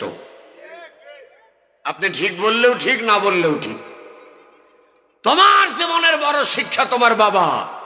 তোমার বাবার এত জনপ্রিয়তা, আকাশচুম্বী জনপ্রিয়তা, যেই সরডি মাঠে বক্তব্য দিয়েছিলেন ওই রকম বক্তব্য কারোর হয় নাই, অত মানুষও হয় নাই। কিন্তু তোমার বাবা যেদিন মারা যায় তার লাশ নেওয়ার মতো, জানাজা দেওয়ার মতো কোনো মানুষ ছিল? 8 বছরে বলে ছিল। বঙ্গবন্ধু মুজিবুর রহমানের কপাল তো একটু ভালো, কপাল তো একটু যখন একটু ভালো কেমনে হলো, দেশেই মারা গেছে, জানাজা দিক আর না দিক কবরটা দেশের মাটিতেই, যখন না দেশের মাটিতেই। আর তার মেয়ে খুনি হাসিনা এখন যদি মারা যায় কোথায়, কথা কয় না কোথায়, দেশের জায়গা হবে। আরো জোরে বলেন হবে। আপনাদের নাসিম সাহেব বলেছিল আলেমদেরকে হত্যা করেছিল, আপনারা জানেন তো? আলেমদের হত্যা করেছিল এই সিরাজগঞ্জের ওলামায়ে কেরাম এবং মুফতি আমিনী রাহিমাহুল্লাহ, বর্ষিয়ান রাজনীতিবিদ আল্লাহর ওলি মুফতি সাখাওয়াত হোসেন রাজি ভাইয়ের আব্বাজান ফজলুল হক আমিনী রাহিমাহুল্লাহ, তিনি বলেছিলেন স্বরাষ্ট্রমন্ত্রী নাজিম সাহেব, আপনি যে ওলামায়ে কেরামদের রক্ত ঝরিয়েছেন, এই সিরাজগঞ্জের মাটি লাল করেছেন, আল্লাহর সহায়তায় এই সিরাজগঞ্জের মাটি মরার পরে আপনার জায়গা হবে না। দোয়া কবুল করছেন কি? কথা কয় না, দোয়া কবুল করছে কি? রাখে আল্লাহ। আল্লাহ এদেরকে দেখেন, আলেমদের রেখেছে, মুফতি কাজী ইব্রাহিম এসেছে, ডক্টর মিজানুর রহমান আজহারি এসেছে। আল্লামা সাইদিকে হত্যা করেছো, কিন্তু সাইদি সাহেবের জন্য এখনো মানুষ মোনাজাতে চোখের পানি ছেড়ে কান্নাকাটি করে। কথা বলেন, করে কি করে না?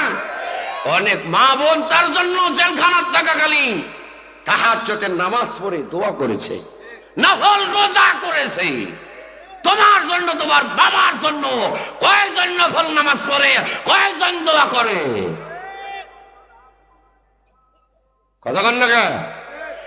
নাসিম সাহেব মারা গেলেন করোনার সময়, তিনি একটা কুফরি কথা বলেছিলেন।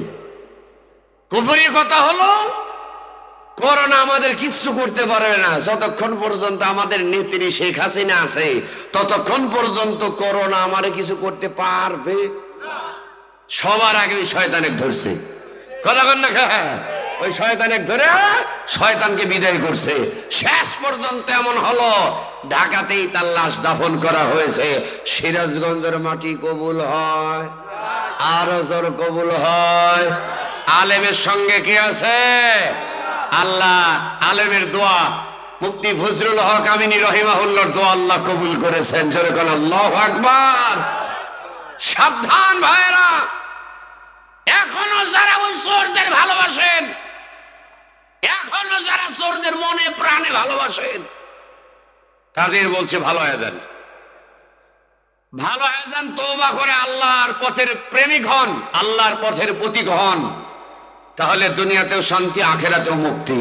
নসে তো দুনিয়াও যা, আখিরাতে ফেরেশতারা বাটাম ফাটাবে। কতক্ষণ ঠিক কিনা? সাবধান হয়ে যান। সম্মানিত উপস্থিতি, আমি আপনাদের খেদমতে বিশ্ব নবীজির কথা বলছিলাম। আল্লাহ নবী রাহমাতুল লিল আলামিনের সাহাবী ডাক দেয়া বললেন, ইয়া রাসূলুল্লাহ, নবী গো, এক টান দিয়ে আমি তুলতে পারবো। আল্লাহ নবী বললেন, ঠিক আছে, উঠাইয়া দাও। বিসমিল্লাহির রহমানির রহিম বলেন। লোহার কড়াই এত জোরে কামড় দিছে, আল্লাহ রাব্বুল আলামিন রে বলেছে, আল্লাহ তুমি আমারে শক্তি দাও, আমারে তুমি ধৈর্য দিয়ে দাও।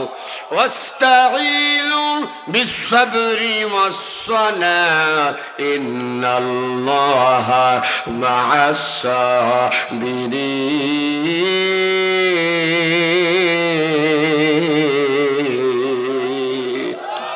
নিশ্চয় ধৈর্যশীলের সঙ্গে আমার আল্লাহ আছে।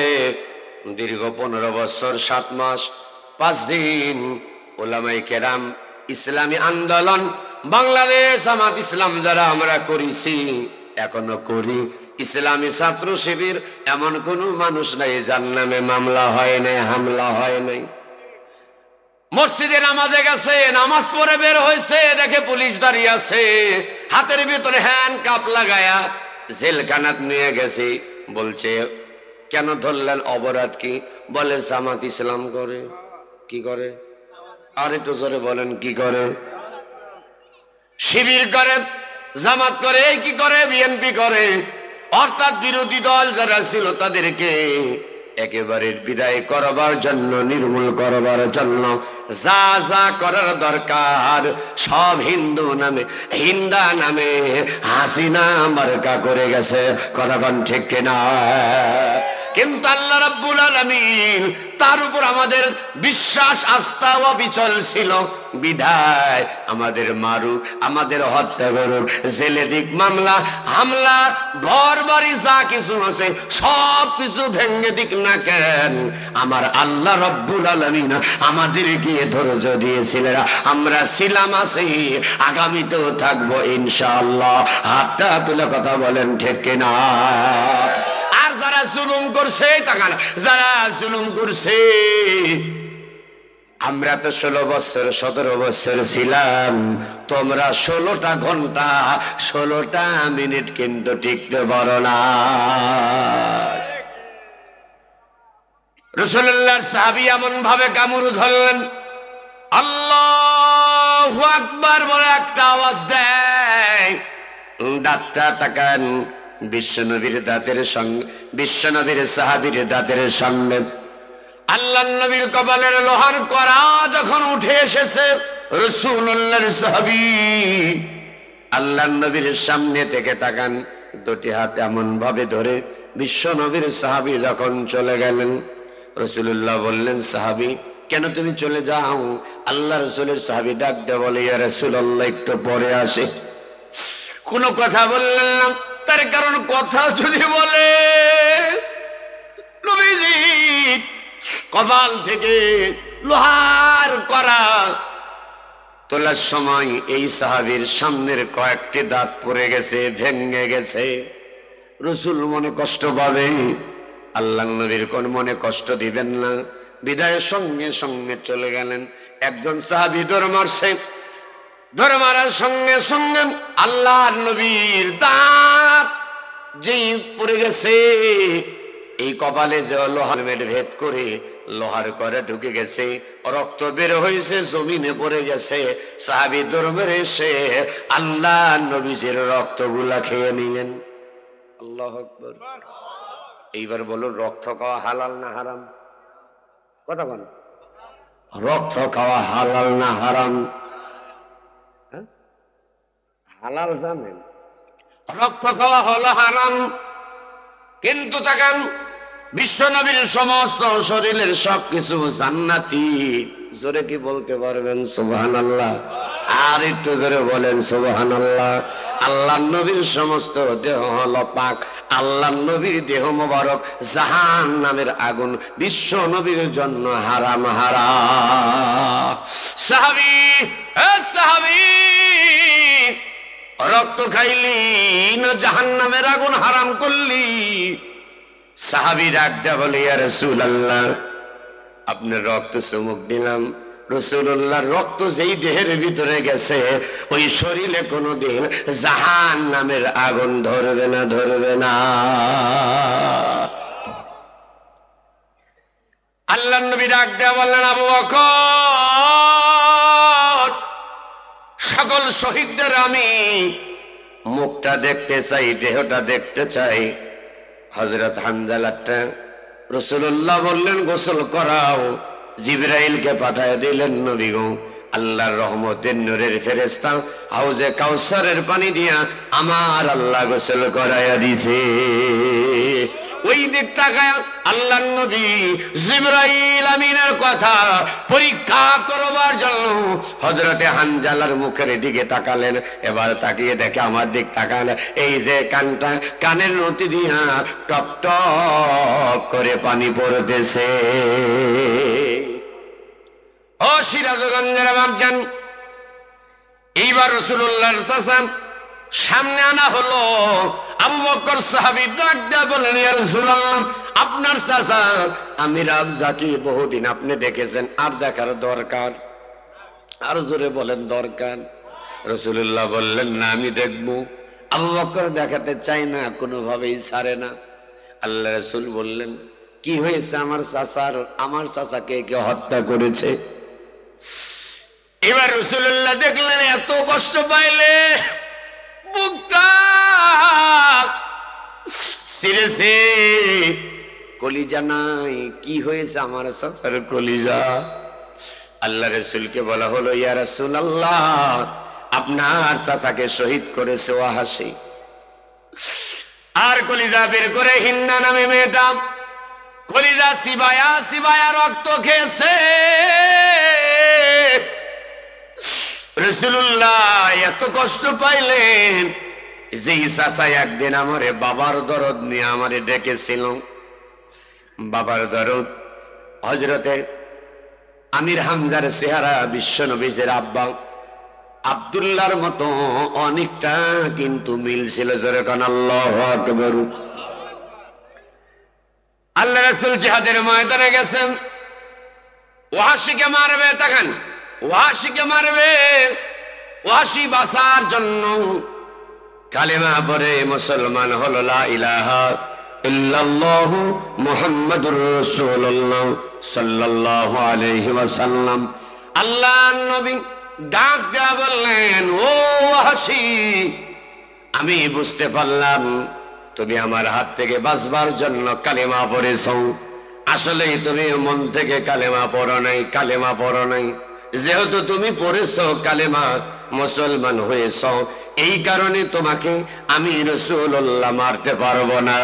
তবে আজকে একটা কথা বলে দিলাম, আমি রাসূলুল্লাহ এই দুনিয়াতে যতদিন পৃথিবীর জমিনে বেঁচে থাকবো, তুমি ওয়াহাশী আমার সামনে কোনোদিন আসবা না, আসবা না।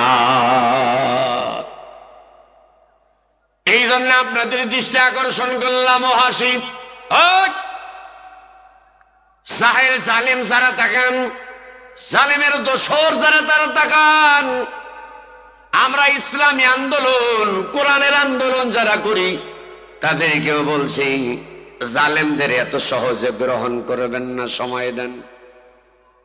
রাসূলুল্লাহ যদি ওয়াহাশীকে বলতে পারে আমি রাসূলুল্লাহ যতদিন বেঁচে থাকবো মুসলমান হয়েছে, তাতে কি তুমি আমার সামনে আসবা না? জালিমরা এখনই আমাদের সঙ্গে মিশে মিলে চলতে চায়, অর্থাৎ আমাদের রাত্রি বেলায় ঘুম পাড়তে দেয় নাই। আল্লাহ রাব্বুল আলামিন কোরআনুল কারীমের ভিতরে বলেছেন, ও কাতাবনা আলাইহিম ফিহা, আল্লাহু আকবার বলেন একবার, বেটা চাওয়ালের কণ্ঠে জোরে বলেন আল্লাহু আকবার। ও কাতাবনা আলাইহিম ফিহা أن النفس بالنفس والعين بالعين والأنف بالأنف والأذن بالأذن والسن بالسن والجروح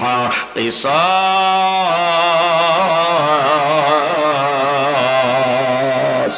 আল্লাহ বললেন যারা অন্যায় ভাবে থাকেন, একজন যদি হাত নষ্ট করে দেয়, কোরআনের আইন যখন পার্লামেন্টে যাবে, কোরআনের বিচার হলো হাতের বদলে হাত। আমাদের দিনী ভাইদের যারা জালিমরা হাত কেটে দিয়েছে, আল্লাহর কোরআনের আইন দিয়া আমরা তাদের বিচার করতে চাই কি চাই না?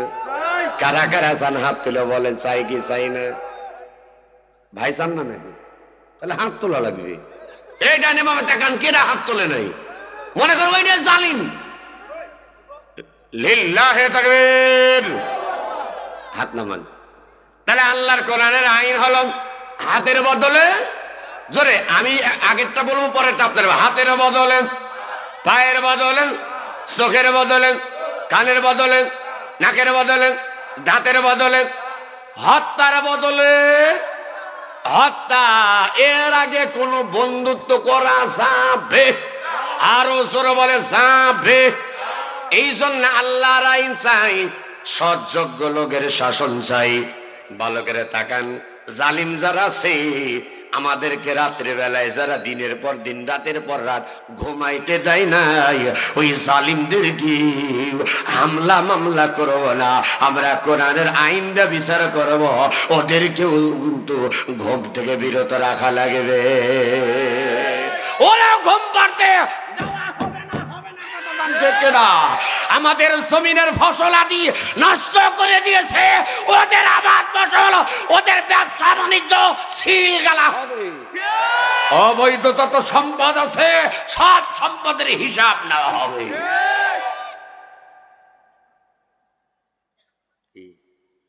ঠিক ভাই, ঠিক। তাহলে এক নাম্বার দেখেন, কত নাম্বার সূরা? 22 সূরাটির নাম সূরাতুল হজ। কত নম্বর আয়াত? 41 নম্বর। কত নম্বর আয়াত? 41 নম্বর আয়াত। আল্লাযীনা ইম্মাক্কান্নাহুম ফিল আরদ আকামুস সালাহ। 1 নম্বর নামাজ কায়েম করা। কি কায়েম? আরো জোরে বলেন, কি কায়েম? নামাজ কায়েম। এখানে নামাজ পড়ার কথা হয় নাই, নামাজ কায়েমের কথা আসছে। তাহলে রব্বুল আলামিন বললেন নামাজ কায়েমের কথা আমার দিকে। আল্লাহ রব্বুল আলামিন বললেন আল্লাযীনা ইউমিনুনা বিল গায়বি ওয়া ইউকিমুনাস সালাতা ওয়া মিম্মা রাযাকনাহুম ইউনফিকুন।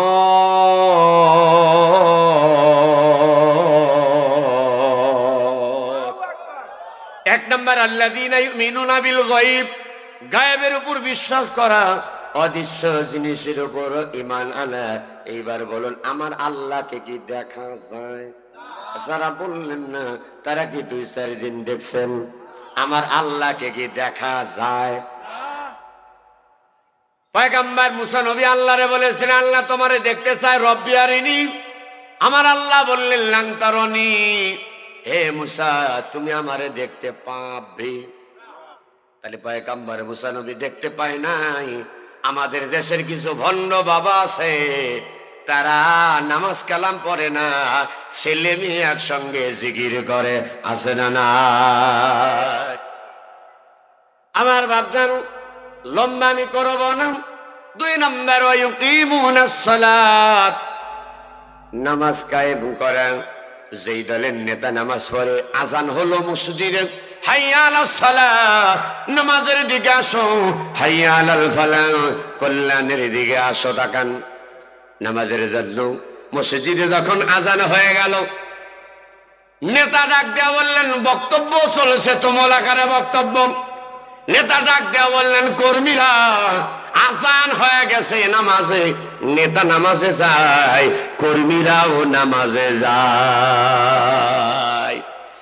আর সেই দলের নেতা দেখা যাচ্ছে আজান হচ্ছে, আজান চলছে, নেতার বক্তব্য চলছে, নেতাও নামাজ পড়ে না, কর্মীরাও নামাজ পড়ে, আরো জোরে বলে পড়ে।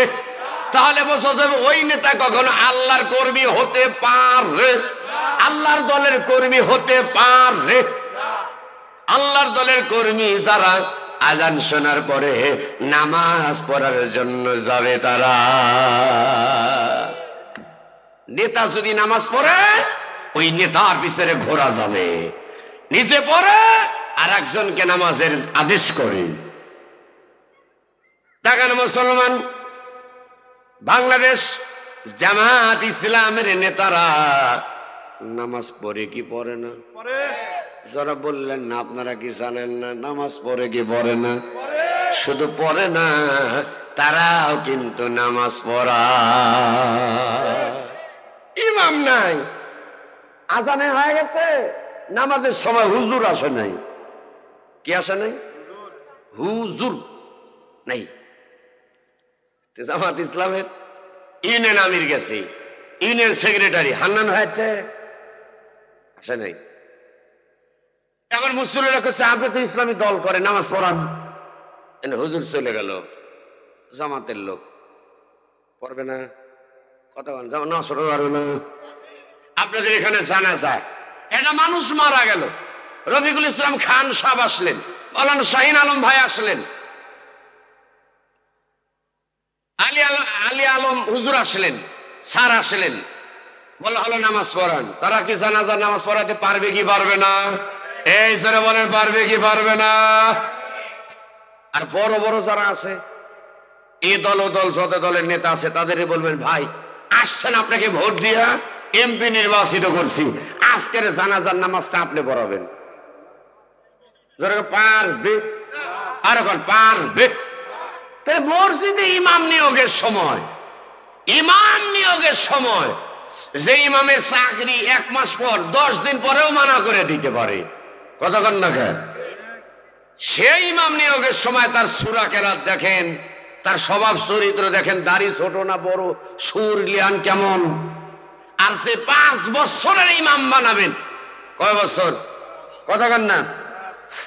5 বছরের ভোট দিয়ে যাকে নেতা বানাবেন, সেই নেতা নামাজ পড়তে পারে কি পারে না এগুলো দেখার দরকার আছে না নাই?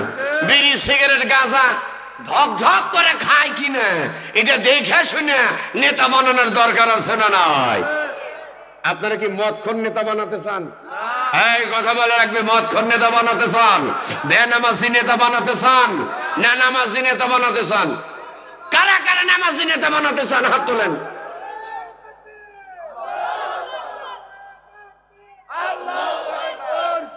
আলহামদুলিল্লাহ। রাগ করলেন? রাগের কথা বলিনি, পরে বুঝবেন, পরে বুঝবেন।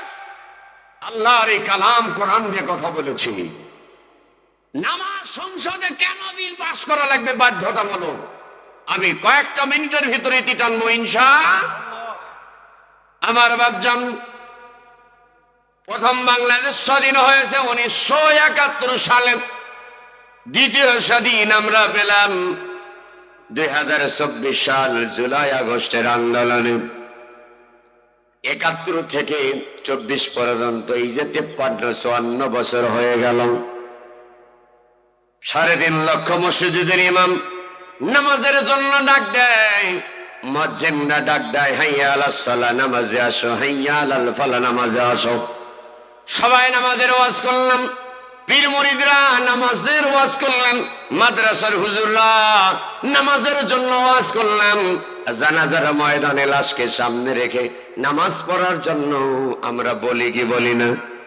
এত নামাজের ওয়াজ। আবার তবলিগ জামাতের ভাইরা নিজের পরে মানুষকে নামাজের জন্য দাওয়াত দেয়। আগে তবলিগ জামাতের গ্রুপ ছিল না, বর্তমান 2টা গ্রুপ হয়েছে, একটা সাদপন্থী আর একটা হলো জুবায়ের পন্থী। একটা সাদ গ্রুপ আর একটা হলো জুবায়ের গ্রুপ। কতক্ষণ ঠিক কিনা? এই গ্রুপে লেগে গত 18ই ডিসেম্বর সেই ঢাকা গাজীপুর জেলা আপনার টুঙ্গির ময়দানে তুরাগ নদীর পাশে একজন নয়, 2 জন নয়, 4 জন আল্লাহর বান্দা মারা গেছে। হাতটা হলো খুন হয়ে গেল। ও বন্ধু, এখানেও কিছু ষড়যন্ত্র আছে। আনসার বাহিনীরা এই যে খুনি হাসিনা এতদিন রাষ্ট্র চালালো, তাদের আন্দোলন হলো না।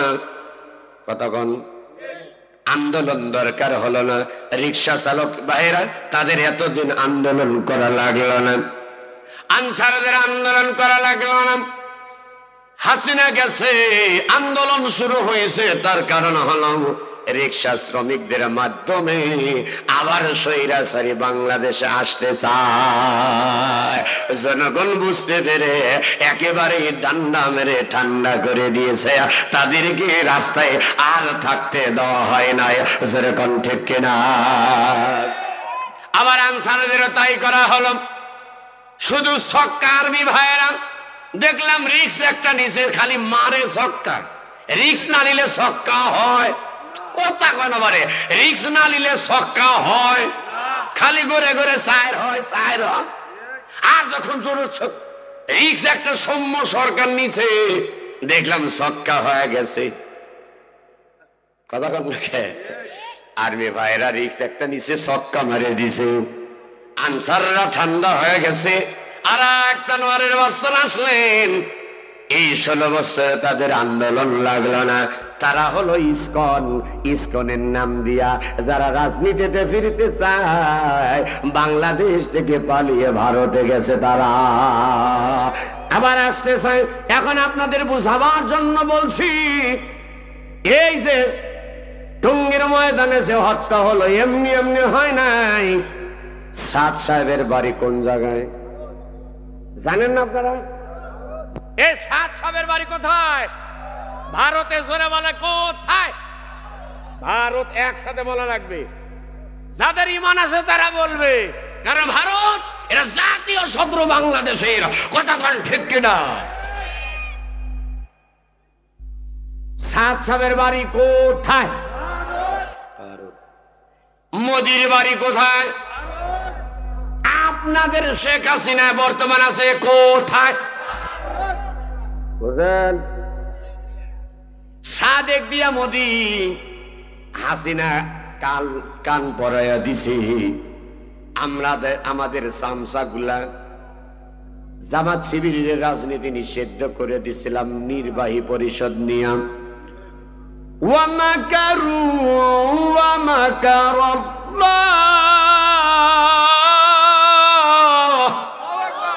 ওয়াল্লাহু খায়রুল মাকিরিন।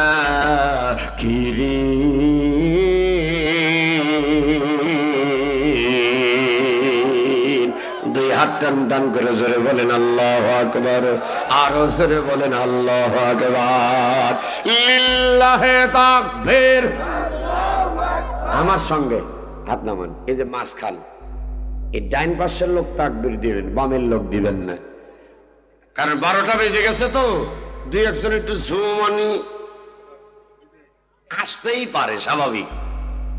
ওয়াজআলনা নাওমাকুম সুবাতা ওয়াজআলনা লাইলা লিবাসা। ঘুম হলো জান্নাতি নিয়ামত, যেরকম সুবহানাল্লাহ। আপনারা ডাইনের লোক থাকবে। দাদু ভাই যারা দাঁড়িয়ে আছেন বসেন। জি দাদু ভাই, শোনো ভাই, হ্যাঁ বসেন, এক্ষুনি ঢুকে পড়বো। আপনারা তাকবীর দিবেন। হ্যাঁ ডাইনের লোক আবু দাউদ, এই ভাইদের হাতগুলো উঠাই লিবা ভাই। রহমতের ফেরেশতা ক্যামেরা দিয়া অডিও ভিডিও উঠায় নিচ্ছে। দুনিয়ার যদি একটা ক্যামেরা দিয়ে ছবি তুলে 100-200 বছর থাকে, আল্লাহ রহমতের ক্যামেরা দিয়া রহমতের ফেরেশতারা যে ছবি তুলে লাগবে, কিয়ামতের ময়দানে দেখা যাবে কি যাবে না? এই জোরে বলেন যাবে কি যাবে না? তাহলে ডাইনের লোক তাকবীর দিবেন, বামের লোক দিয়ে লিল্লাহি তাকবীর। এবার আপনারা থামেন, আপনারা দিবেন লিল্লাহি তাকবীর। ডান দিয়েছেন, বাম দিয়েছে, স্টেজের কয়েক হুজুর দেয়, জোরে দেয়। আল্লাহের নামে তাকবীর কেউ দিবে, কেউ দিবে না, তা হবে না, তা হবে না। কথা বলেন ঠিক কিনা? একসাথে ডাইনে বামে, সামনে পিছনে, উপরে নিচে, দাড়িওয়ালা দাড়ি চাচা, কালো ধলা, বিয়াত্ত অবিয়াত্ত, 14 দল 20 দল, সব দলাদলি বাদ দিয়ে আমরা এই মুহূর্তে এক দল। জোরে বলেন কয় দল? কার দল? কার দল? আল্লাহর দলে কর্মী যারা হাত তুলে বলে তারা কার দল? কার দল? নারে তাকবীর। জোরে জোরে ঝাঁকি মারে এইবার লিল্লাহি তাকবীর। আল কোরআনের আলো সংসদে জালো, কোরআন হাদিস যেখানে, আমার নেতা তোমার নেতা, আল্লাহর আইন চাই, সৎ যোগ্য লোকের শাসন চাই, ধনী আর মুসলিম। নারে তাকবীর। আলহামদুলিল্লাহ। কষ্ট হয়? হয়। আমি নামাজের ব্যাপারে কথা বলছিলাম, তাহলে এত আজ শেষ পর্যন্ত সাতকে মোদী সরকার, কসাই মোদী বাংলাদেশে আসতে চেয়েছিল। বাংলার তৌহিদি জনতা বলেছিলেন না, আমার সেই কাশ্মীরের মুসলমানদের বুকের উপর যারা গুলি করেছে, জবাই করেছে, সেই কসাই মোদীকে বাংলার জমিনে আসতে দেওয়া হবে? বাংলার দেশের স্বৈরাচারী হাসিনা সেই সাতক্ষীরা সহকারে সারা বাংলাদেশি অগণিত মানুষকে গুলি করে হত্যা করেছিল। এই হত্যার বিচার বাংলার জমিনেই করা হবে ইনশাআল্লাহ। কি আপনারা চান না? এই কতক্ষণ হত্যার বিচার চান না? তার বাপ 1971 সালে দেখেন 75-71 তাকে মারছে মুজিবরে। কে মারছে? কোনো প্রমাণ নাই। প্রমাণ আছে নাকি? মিথ্যা দিয়া আলেমদেরকে ফাঁসি দেওয়া হলো। আব্দুল কাদের মোল্লা ভাই, আল্লাহর জিন্দা একজন ওলি, তাকে কাদের কসাই বানায় তোমরা মারছো। ভুলে গেছি আমরা? জনগণ ভুলে গেছি? বলি না, আমাদের সাবেক আমিরে জামাত মাওলানা মতিউর রহমান নিজামী রহিমাহুল্লাহ তিনার মতো একজন জবরদস্ত আলেম, তিনি পুষ্পপাড়া কামিল মাদ্রাসার ছাত্র ছিলেন। ফাজিল ক্লাস থেকে তার শহীদ হওয়ার আগ পর্যন্ত প্রতি মাসের প্রতি দিনের হিসাব করা আছে। শুধু মন্ত্রীর হিসাব না, দুইজন মন্ত্রী ছিলেন আমাদের আমিরে জামাত, সাবেক আমিরে জামাত শহীদ মাওলানা মতিউর রহমান নিজামী রহিমাহুল্লাহ, আলী হাসান মোহাম্মদ মুজাহিদ। তিনারা 5 বছর দক্ষতা নিয়ে কয়েকটা মন্ত্রণালয় চালিয়েছেন। 1 টাকার দুর্নীতি ফখরুদ্দিন মঈনুদ্দিন খুব চেষ্টা করেছে, কিন্তু 1 টাকাও দুর্নীতি ধরতে পারে না। তোমার তো ধরাই লাগে না, আগেই তোমরা পালায় গেছো। 1 টাকা মেরে খাই নাই। আলী হাসান মোহাম্মদ মুজাহিদের ভিডিও দেখছেন, নাটোরে এসেছিলেন, আমরা দেখেছি। বগুড়ায় একটা অনুষ্ঠান, তিনার জন্য খাবার দাবার বললেন না, আমার খাবার আমি নিয়ে এসছি বাসার থেকে। আল্লাহু আকবার বলেন। একটা টিফিন বাটি আমরা মাদ্রাসার ছাত্ররা যে টিফিন কার করে ভাত নিয়ে যাই না, সেই টিফিন বাটিতে করে রুটি নিয়ে এসছে, একটু আলু ভাজি আর একটু পটল ভাজি। ওই মিয়ারা হিসাব করেন, খালি দল দেখেন না, দলের নেতা দেখেন, নেতার আদর্শ দেখেন। জানে না আর দুর্নীতি নাই, জানে না 1 পয়সার দুর্নীতি দেখাইতে পারে না। ওই ব্যক্তিকে তুমি 10টা অস্ত্রের মামলা দিয়া ফাঁসির ঝুলাইলা, সাথিয়া গেলাম তার কবরের পাশে। আরে বহুত মানুষকে জিজ্ঞেস করলাম তিনি মানুষটা কেমন ছিলেন, বললেন তার মতো মানুষই হয়নি, এত ভালো মানুষ ছিলেন। জোরে কন মারহাবা। আহা, তারা চলে গেছেন। শাপলা চত্বরে 5ই মে রাত্রিবেলা আগুন, রাত্রিবেলা আলো নিভাইয়া দিয়া যেমনে ভাবে তোমরা গুলি করে হত্যা করেছিলে, এই যে 1 জানুয়ার টাঙ্গালের আব্দুর রাজ্জাক কৃষি মন্ত্রী না কি মন্ত্রী ছিল, এই জানোয়ার বলেছিল বেশি লাফালাফি করো না জামাত ইসলাম, জামাত শিবির বিএনপি, তোমরা লাফালাফি করো না, বেশি লাফালাফি করলে হেফাজতের মতো রাত্রিবেলায় যেমন 1 ঘন্টার ভিতরে লক্ষ লক্ষ মানুষ সাপ, স্যান্ডেল আছে মানুষ, যেরকম স্যান্ডেল আছে মানুষ, তোমরাই বক্তব্য দিয়েছ স্যান্ডেল ছিল মানুষ, কোথায় তোমরা গুম করছো এর হিসাব বাংলার মানুষকে দিতে হবে। আরো যারা বলেন ঠিক কিনা?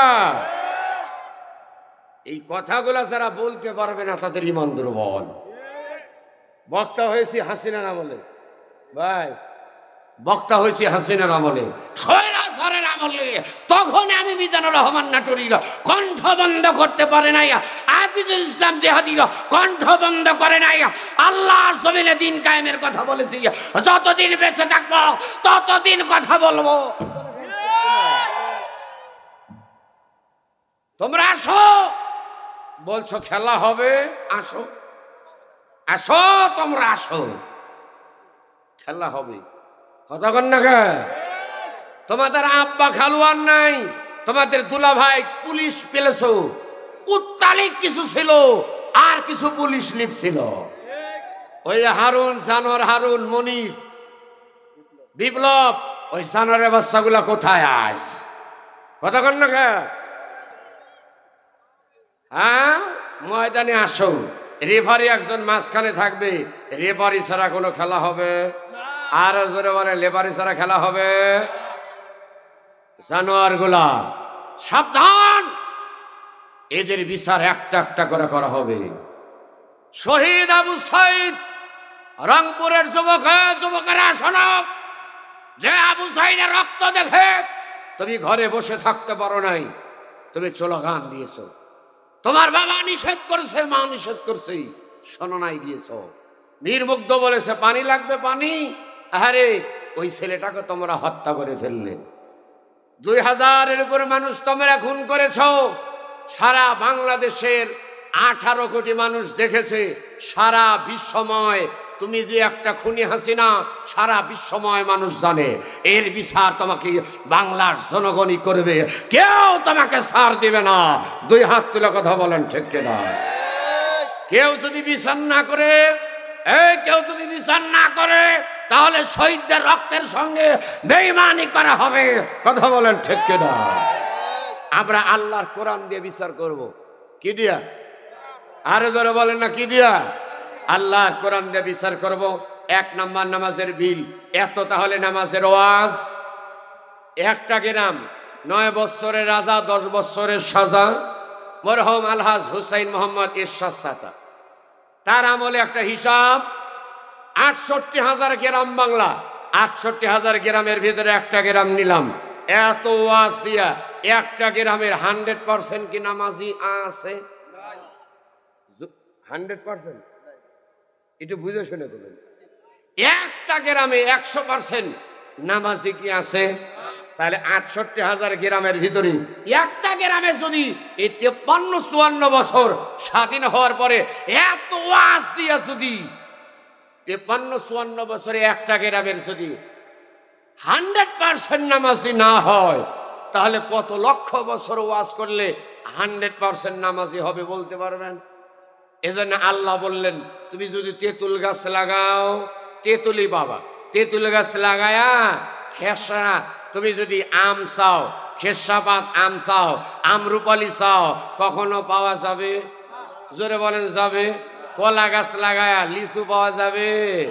এই জন্যে নামাজের ওয়াজের আল্লাহ বলে নাই তোমরা নামাজ পড়ো, আল্লাহ বলছেন নামাজ কায়েম করো। আমরা বলতেছি নামাজ পড়ো, রোজা রাখো মুমিন ভাই, নামাজ ছাড়া জান্নাতে যাবার উপায় নাই। উপায় নাই রে, উপায় নাই রে, উপায় নাই। নামাজ ছাড়া জান্নাতে যাবার উপায় নাই। কথা গান, এটা আল্লাহ বললেন নামাজ কায়েম করো, আর আমরা বলতেছি নামাজ পড়ো। এই জন্য 100% নামাজি হওয়া যাচ্ছে। 100% নামাজি পেতে হলে নামাজ যারা আদায় করে, নামাজ কায়েম করতে চায়, নামাজিওয়ালা ব্যক্তিদের, কোরআনওয়ালা ব্যক্তিদেরকে একটা একটা করে ভোট দিয়ে তাদেরকে সংসদে পাঠানো লাগবে। সংসদে যখন পাঠাবেন 300 এমপির ভিতরে 151 জন হাত তুললেন। স্পিকার বললেন নামাজ কায়েমের পক্ষে কারা কারা হাত তোলেন? 151 জন হাত তুললেন। আপনারা কি পক্ষে না বিপক্ষে? যারা যারা নামাজ কায়েমের পক্ষে তারা হাত তুলবেন। আমি সবাইকে বল, যার খুশি মন আপনার, ইচ্ছা আপনার, লিল্লাহে তাকবীর, হাত নামান। তাহলে 151 জন হাত তুললেন নামাজ কায়েমের পক্ষে, আর 149 জন স্পিকার বললেন নামাজ কায়েম না হোক, নামাজ কায়েম হবে না। না হওয়ার পক্ষে কারা কারা আছেন হাত তোলেন। আমি তো দেখাচ্ছি আমি ড্রাইভার, হাত তোলেন। স্পিকার, আমি স্পিকার, বোঝেন না? স্পিকার বললেন।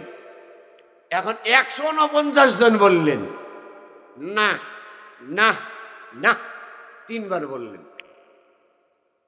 151 জন বললেন হা হা হা, আমরা পক্ষে।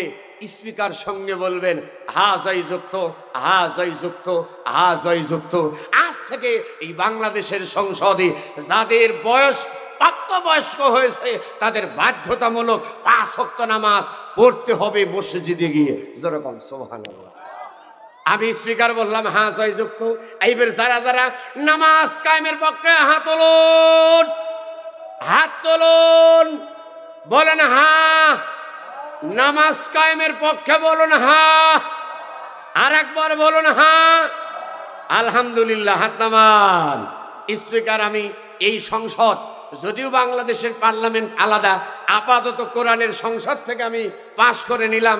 আমরা হাজই যুক্ত, হাজই যুক্ত, হাজই যুক্ত। আমরা নামাজ কায়েমের পক্ষে। আল্লাহ তাআলা আমার এই বাংলাদেশে নামাজ কায়েম করার তৌফিক দান করুন। জোরে বলেন আমিন। তাহলে 1 নম্বর নামাজের কায়েম হয়ে গেল। 2 নম্বর ওয়াতাউজ যাকাত, জাকাতের বিল পাস করা। সিরাজগঞ্জের অনেক হাজি আছে, আমার দিক কাপড়ের ব্যবসা করে, 1 লক্ষ টাকা জাকাত হয়েছে। কত টাকা? 1 লক্ষ। 10,000 টাকার শাড়ি লুঙ্গি কিনা মাইকিং করতেছে। সুখবর, সুখবর। জাকাতের কাপড় নেওয়ার গ্রাহকদের জন্য সুখবর। যারা জাকাতের কাপড় নিতে ইচ্ছুক, আগামীকাল শুক্রবার অমক হাজির বাড়িতে সকাল 10টার সময় আসুন। হাজি সাহেবের বাড়িতে আসলেই জাকাতের কাপড় শাড়ি লুঙ্গি পাবেন। কথা কন। 1 লাখ টাকার জাকাত 10,000 20,000 টাকা দিয়ে শেষ। এটাকে জাকাত আদায় হলো? যারা বলেন জাকাত আদায় হলো। জাকাত আদায় করতে হবে টাকা দিয়ে। কি দিয়া? শাড়ি দিয়ে কোনো জাকাত চলবে? জোরে কান ফেলে শোনেন, শাড়ি দিয়ে জাকাত চলবে, লুঙ্গির জাকাত চলবে। জাকাত সে কয়টা, সেই কয় টাকায় হিসাব করে দিতে হবে। ইন্নামাস সাদাকাতু লিল ফুকারাই ওয়াল মাসাকিন ওয়াল আমিলিনা আলাইহা ওয়াল মুআল্লাফি কুলুবুহুম ওয়া ফির রিকাবি ওয়াল গারিমিনা ওয়া ফি সাবিলিল্লাহি ওয়া ইবনিস সাবিল ফারিদাতান মিনাল্লাহ।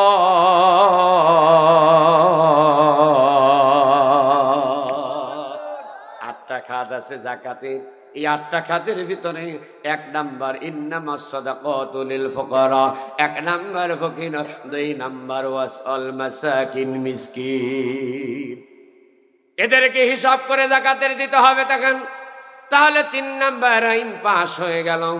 3 নাম্বার আইনটা হলো চোর হোক সুন্নি হোক, সে যদি চুরি করে ধরা পড়ে সাক্ষী প্রমাণ হয়, তাহলে তারা হাত কেটে দাও ঘোষণা। কার?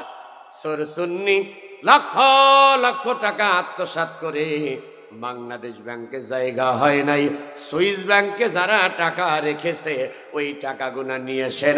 চাউলের দাম 20 টাকার থেকে 25 টাকা হবে।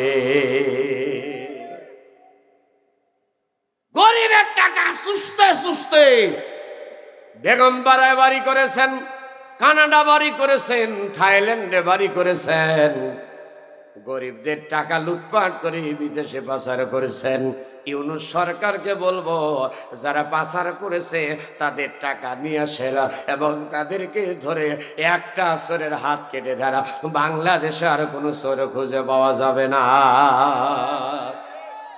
আমার ভাইয়েরা, কোরআনের ওয়াজ এত সুন্দর, দেখেন কোরআনের আলোচনা যদি এত সুন্দর হয়, তাহলে কোরআনের আইন ব্যবস্থা ভালো না খারাপ?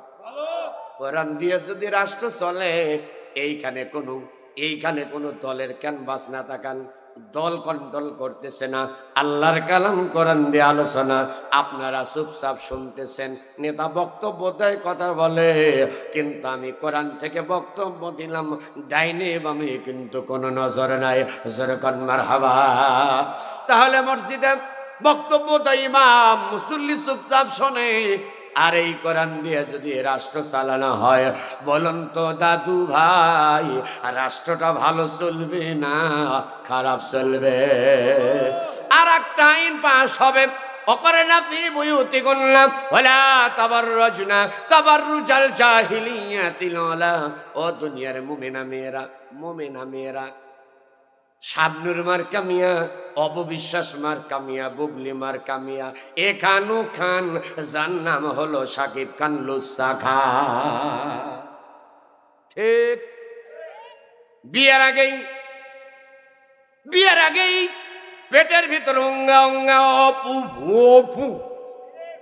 অপবিশ্বাস আমেরিকায় গেল। 2.5 বছর 1.5 বছরে চলিয়া বাংলাদেশে যখন এসেছেন, সাংবাদিকরা প্রশ্ন করলেন, ভাই সাংবাদিকরা বলতেছেন, ম্যাডাম আপনি তো খালি পেটে বাংলাদেশ থেকে গেছেন। বলেন না, খালি পেটে যাইনি, মেডিসিন নিয়েই গেছি। তে বললেন, মেডিসিনটা কার? এই মেয়েরা, মেডিসিনটা কার? সাংবাদিক বন্ধুরা এমন কথা যখন বললেন, ম্যাডাম ছেলে নিয়ে তো জান নাই, কিন্তু আমেরিকা থেকে কলেজে বাচ্চা বাবু তো বাবু তো করতেছে। এই ছেলেটা কার? এই ছেলেটা কার? এবার বলতেছে মিডিয়ার ভাইয়েরা, আপনাদের মাধ্যমে এই ছেলের বাপকে আমি খুঁজে বের করতে চাই। এই ছেলের বাবা হলো হাকিম খান। কি খান? কথা কন, কি খান? সাকিব খান। এখন সাকিবকে কোন দিন বলা হলো না? কবে বিয়ে করলো বুক? কোন হুজুর বিয়ে পড়াইছে? কাবিন নামা দেখাও কিন্তু আল্লামা মামুনুল হক রিসোর্টে তার দ্বিতীয় বউ ঝর্ণা বিবিরে নিয়ে রিসোর্টে গেলেন। ওই যে জানোয়ার শামীম ওসমান, আরে তার নামটাই বদলানো দরকার, শয়তান ওসমান দেওয়া দরকার। ওই জানোয়ার আল্লামা মামুনুল হককে হেনস্থা করল। তার বিবিরে দিয়ে 3টা বছর মিথ্যা সাক্ষী দিয়া জোরপূর্বক বন্দুকের নল দিয়া আল্লামা মামুনুল হককে জেলখানায় বন্দি করে রেখেছিল। আমার ভাইরা, আল্লাহ রাব্বুল আলামিন সব বিপদ থেকে আলেমদেরকে রক্ষা করেছেন। অবন্ধু মায়েদেরকে বলছে, মায়েরা তোমার চরিত্র যদি সাকিব খান, তোমার চরিত্র যদি অপবিশ্বাসের মতো হয়, তাহলে কিন্তু তোমার কপালে সাকিব খান মার্কাই মিলে যাবে। বুবলি দেখে শুনে, হে বুবলি আপাও তাই করলেন।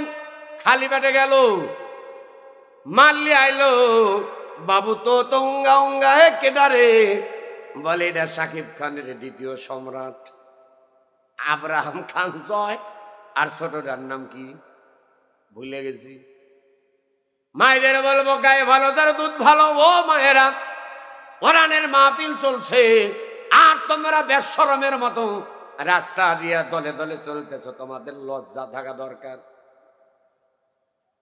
একটা উদাহরণ দিয়ে দেই, এই তাকান, একটা উদাহরণ দিয়ে দেই। আমাদের দেশে ছাগল আছে না নাই? যাদের বাড়িতে আছে তারাও বলবেন, যার বাড়িতে নাই তারাও বলবেন। আমাদের বাংলাদেশে ছাগল আছে না নাই? আবার এই সিরাজগঞ্জে কুকুরও আছে না নাই? ছাগলের লেজ ছোট না বড়? বুঝা থাকলে উত্তর দিবেন। ছাগলের লেজ ছোট না বড়? ইজ্জত ঢেকে চলে না বের করে চলেন? ছাগল কিন্তু তার স্বভাব হলো ইজ্জত ঢেকে চলে। কুকুরের লেজ বড়, তারপরে ইজ্জত ঢেকে চলে না বের করে চলে? বের করে চলে। ছাগলের চরিত্র, যেই মা বন্ধের ভিতরে ছাগলের চরিত্র ঢুকেছে, ওরা কখনো বেঢং হয়ে রাস্তাঘাটে চলতে পারে। আর মা যেই সকল মায়েদের ভিতরে কুকুরের চরিত্র ঢুকে গেছে,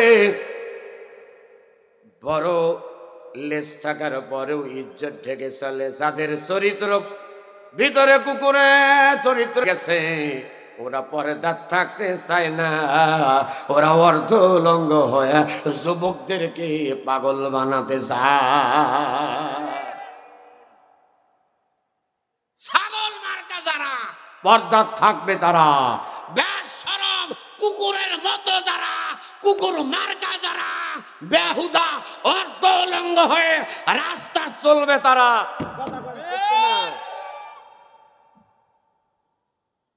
মা বন্ধের দৃষ্টি আকর্ষণ করছে। মারা, আল্লাহ আপনাদেরকে বিধান দিলেন পর্দার ভিতরে থাকতে, পর্দা নিয়ে বের হবেন।